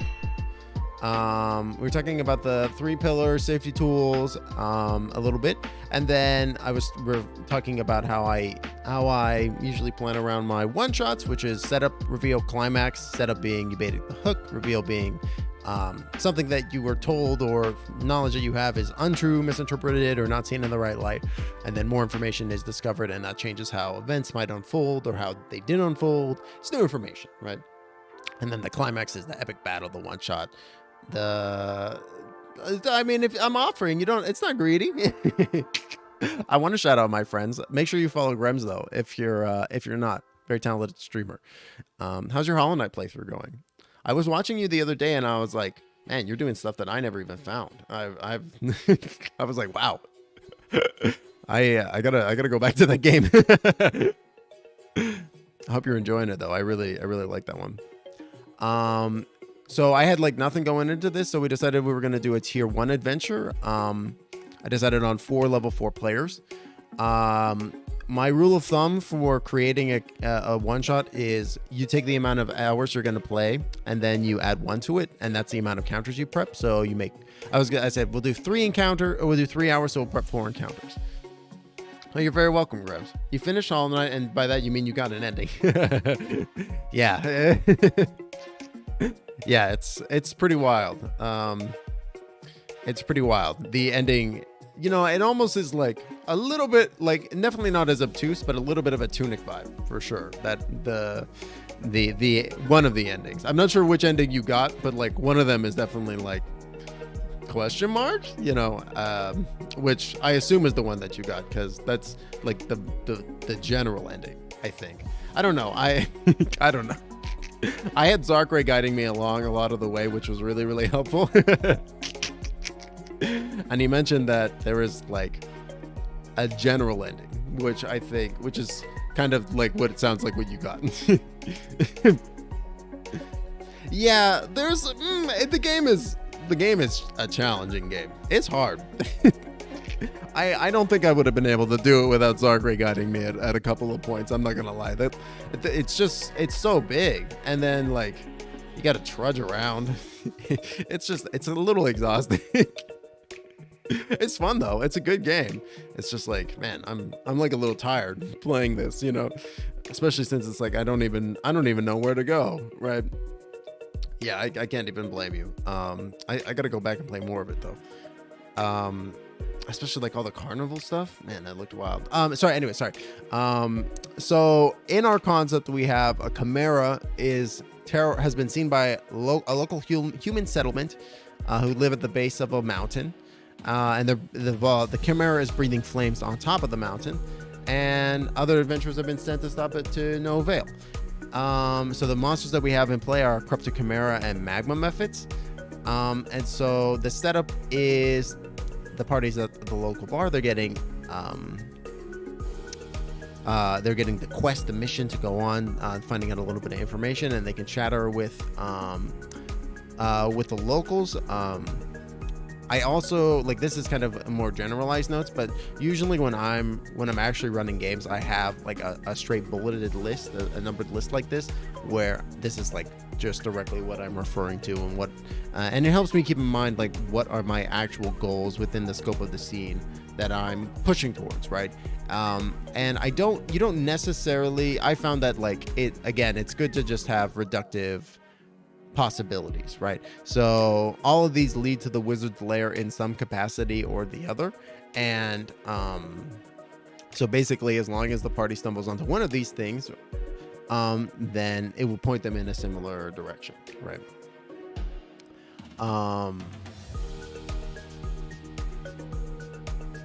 Positive possibilities. Exactly, but it took the words right out of my mouth. So like I said, you want to have it like, you don't want it to be one pass fail state. You want there to be multiple things that the party could potentially stumble into or find or investigate that leads in this kind of similar nature, similar pathway. We had this concept for an environmental challenge where either like a rock slide has occurred or magma, there's like a magma flow happening. I haven't fleshed that one out hugely just yet. And then the party gets to the wizard's lair, where, well, upon investigation, it's the origin of the chimera is revealed. And there being a little bit of combat going on in the wizard's lair itself, and then the climax of the bit, the fight on top of the erupting active volcano. So that's kind of where we're at right now. And I was trying to design like a cool map for like this climactic final battle. So I think this is like a pretty good open gap, like in the middle of the space.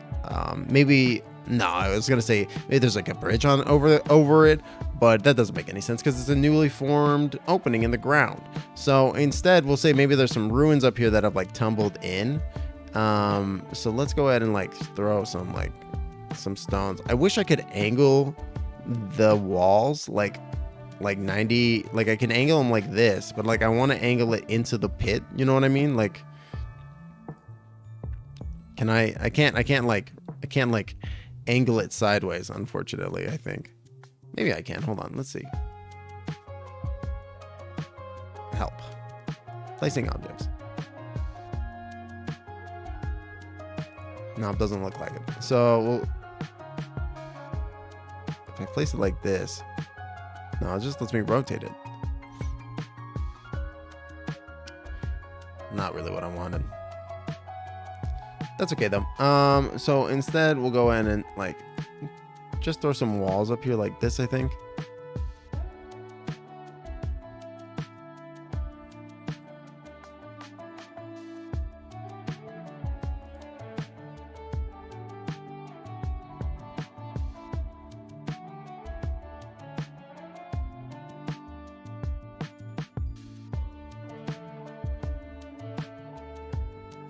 There really is like that. Why is it so it's so like regimented?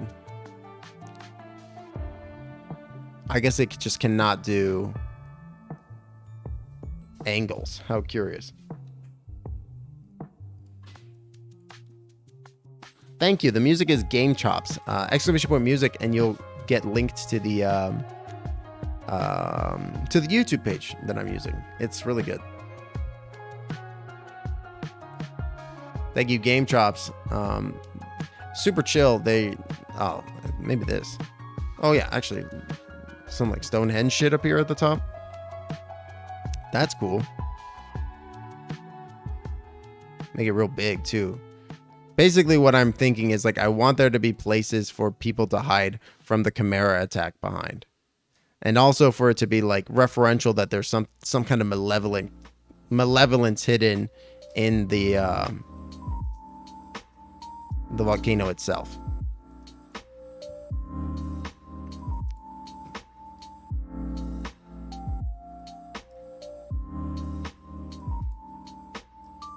That's pretty cool.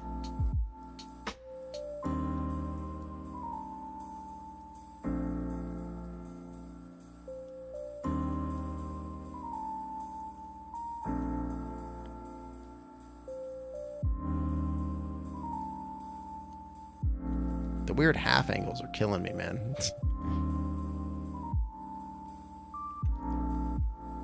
Oop. Delete. Okay, great. You know, I don't really think we need anything more than this. Like, I think this is a cool combat setting, right? Like, there's lots of cool stuff that could happen in this. Like, I feel like you could like hide behind like the pillars and stuff when the Chimera comes swooping down, right? Like, it's like there's you could use the pillars to your different advantages. Maybe we'll add like a magma flow going down one side of the mountain. That'd be kind of cool. So let's go ahead and save this.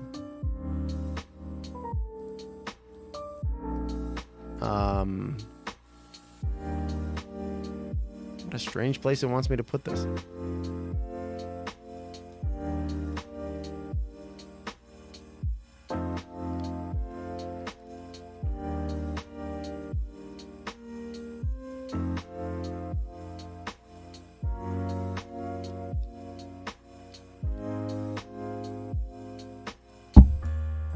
Okay, and then we'll call this Chimera Chaos or something.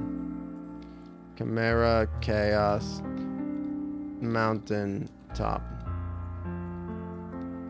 That's what we'll call the one shot.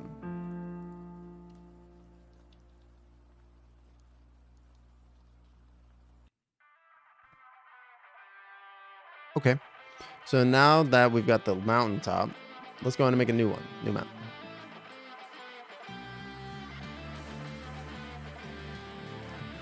You know, I think that's fine.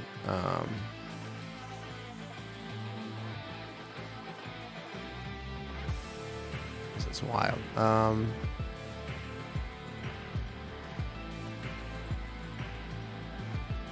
really want just a mountain, not mountains.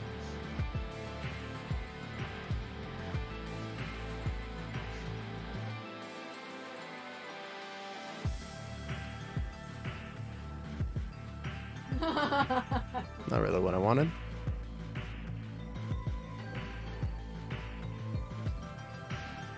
Okay.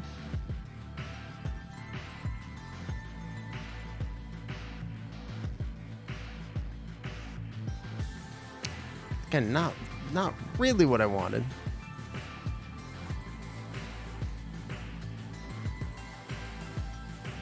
Maybe I should make it flat. There we go. Okay.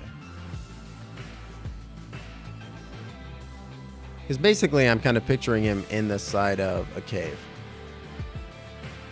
on this mountainside. So what we can do here is we can go ahead and like raise the terrain up.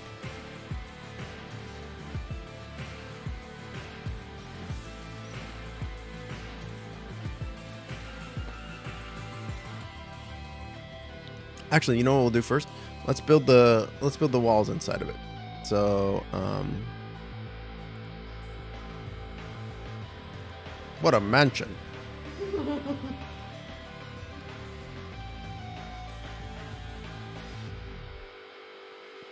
think that's 5x5.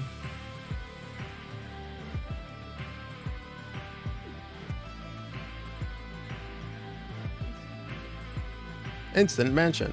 Pop-up mansion.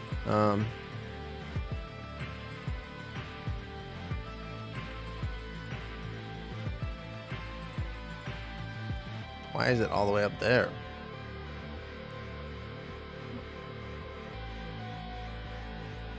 The fuck?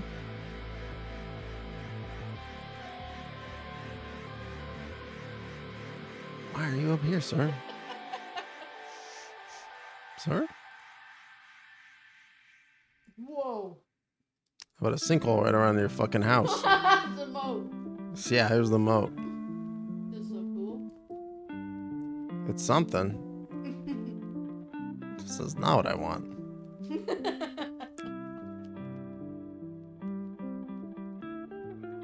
Flatten terrain to room height.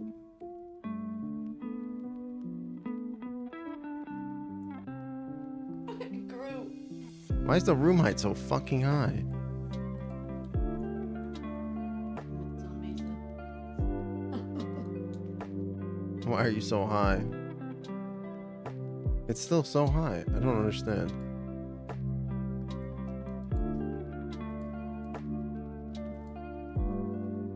Is there a setting I'm missing somewhere?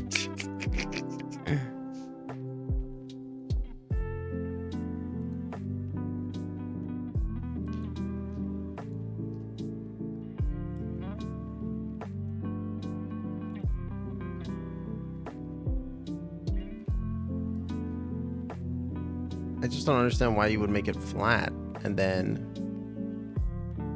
so you can only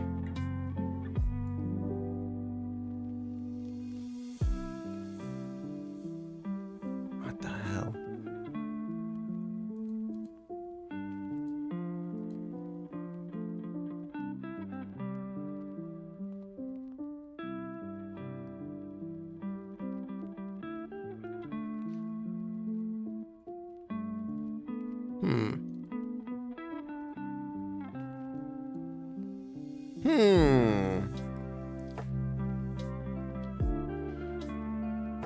Curious.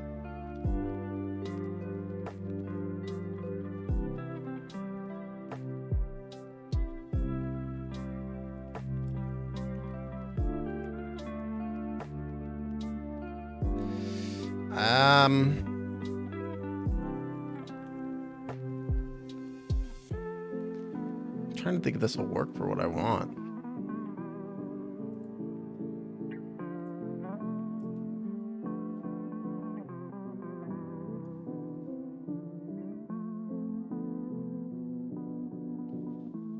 Kind of.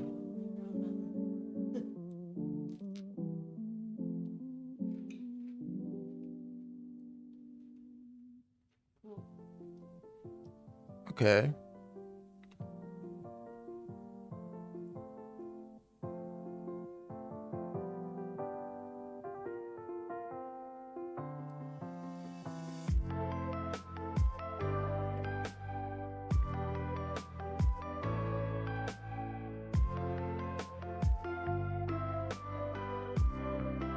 Weird. This is so strange. No, it's a box and a mesa. Okay.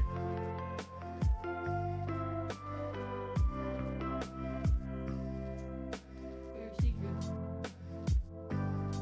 You're not getting in. Hmm.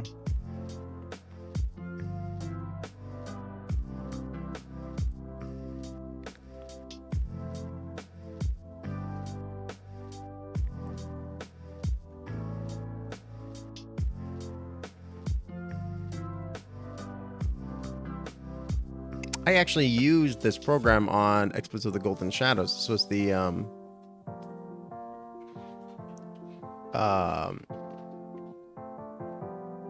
we go, storage room.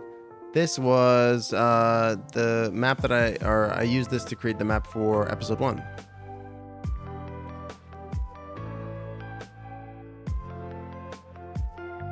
Episode 1. There we go. Okay, that looks good. And then what? Another room, alchemist lab. Didi, get out of my laboratory. Make it just like over here.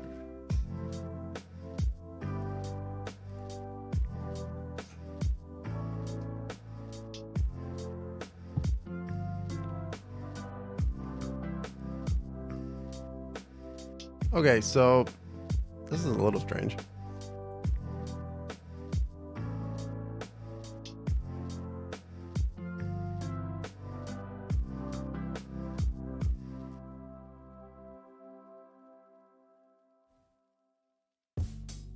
Okay, so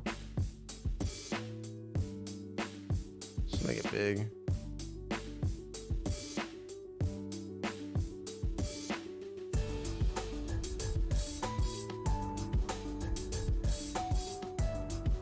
Yeah, make my own mountain. The Goldwound said.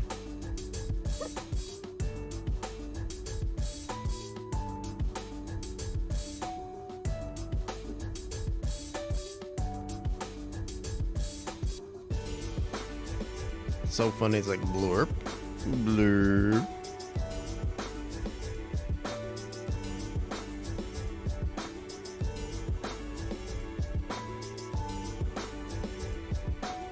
I do want to say thank you to all the people for being here today. I super appreciate all the lurkers, chatters, everybody hanging out. If you're enjoying the show and this is your first time here, make sure you drop a follow so you can know when we go live, which is Wednesdays, Fridays, and Sundays at this point. Still working on a more concrete schedule to better reflect all the new projects and stuff going on. But if you are enjoying the vibe, make sure you do drop that follow. This Sunday is episode 2 of Exploit, or not. God, now I've got an Exploits on the brain. This Sunday is episode 2 of Dungeon of the Mad Mage, not Exploits. Which is just the brand new show that we've started up here on the channel with an incredible cast starring the Seshcast, Gold Moon, Werewolf, Mushroom Soup. It's a great crew.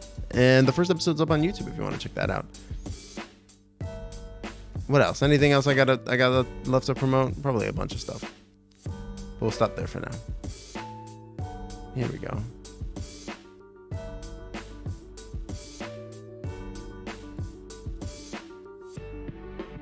Hey, thank you, Golden.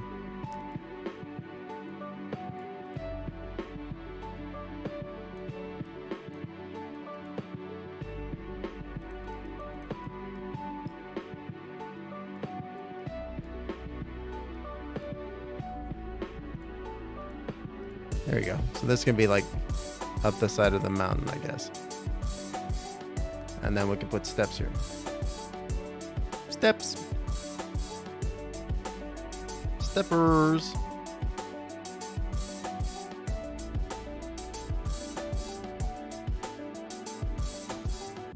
Gingerbread steps. The fuck?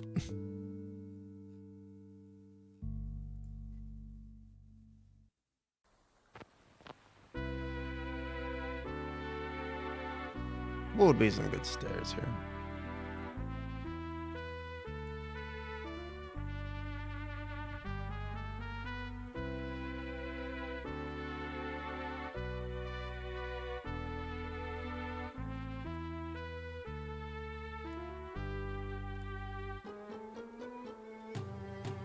Because I was kind of imagining that, like,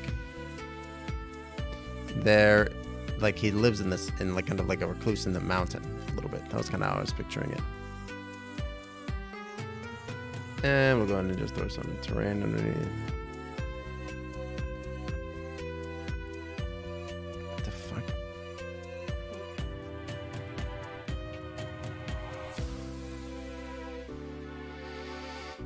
Why does this have got to be so fucking difficult?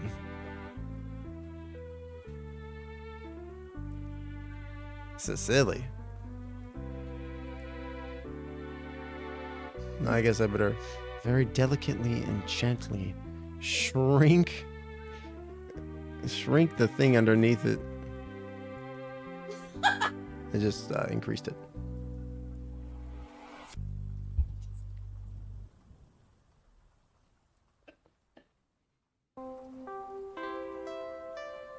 You know, I thought collision was supposed to be off. Is this the Yoshi music?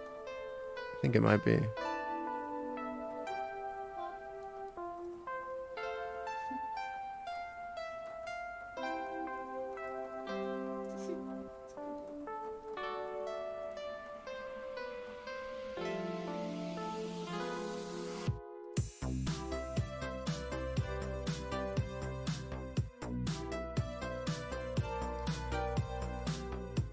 There we go. Okay, now we're just gonna level this out a little bit.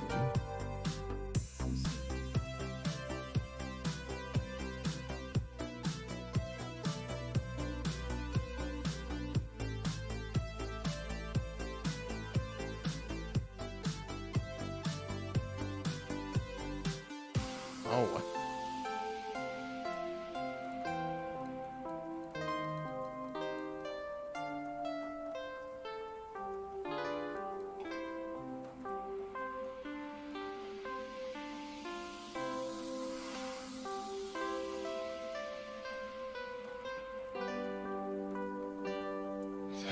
I don't know what to do here. It's just, it looks so bad. Why does it look like this? So silly. It's terrible. Let's put another stairwell in here. That will definitely fix everything.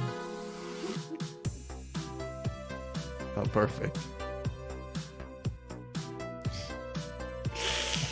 You're perfect. Great. Ooh. Oh yeah, just affect the other one too. Great. Okay, cool. Oh, for fuck's sake. I can't get this close.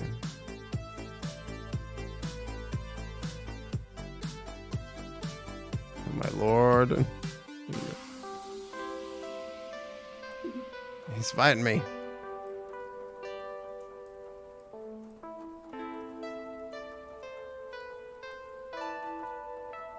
Please go down. Oh my god.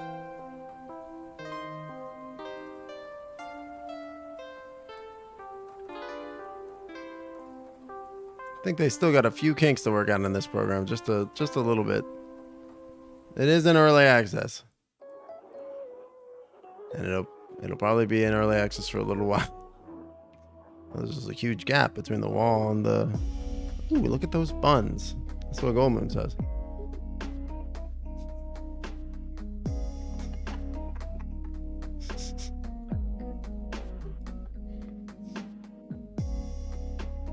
It's impossible. How are you supposed to? Why can I just have this fucking thing clip into the fucking terrain, please? Like, why is this so difficult?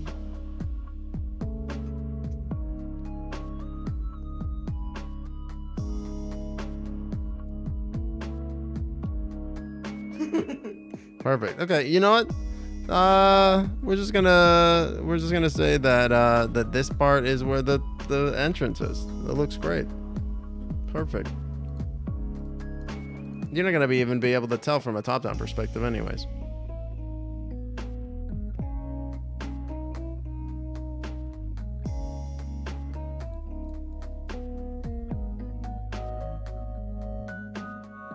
Perfect.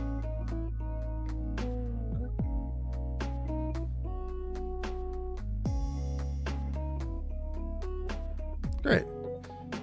So this is where you'll have the encounter with the magma methods, and then this and the corpse will be left here. Oh man, that looks terrible.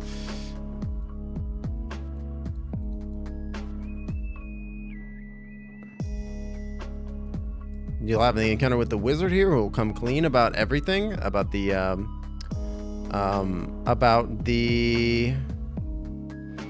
chimera and his creation of it, and he'll give you the blessing, and then you go fight the chimera at the top of the thing. Let's go ahead and save this document.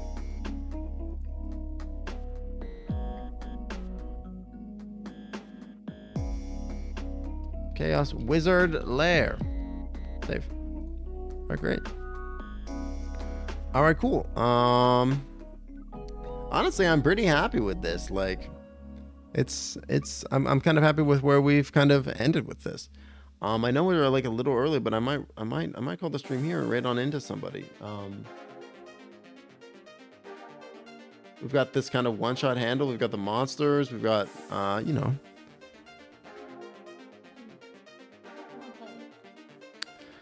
I mean, normally I'll also come up with some names and stuff and like and things of that nature, but at this point, I'm kind of happy with where we're at. Let's go ahead and switch over to the ending screen. Thank you so much, everybody, for being here on this kind of chill ADHD Design stream. I super appreciate all the lurkers, chatters, everybody hanging out. Thank you again, Nova Rosa, for the 15 months of Prime subs.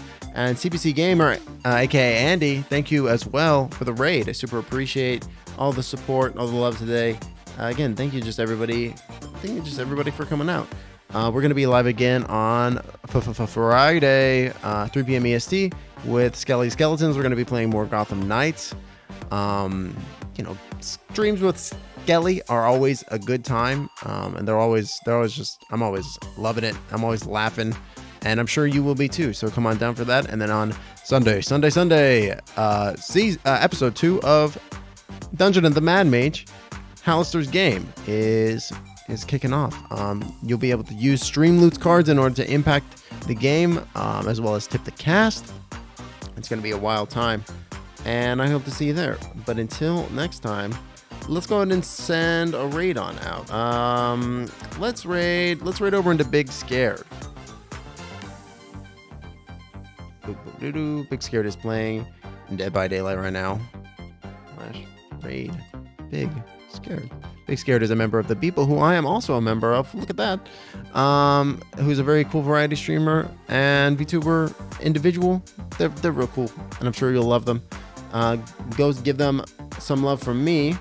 Here is our raid message. And thank you again, everybody, for being here. Like I said, Friday, 3 p.m. EST, Sunday, 7 p.m. EST.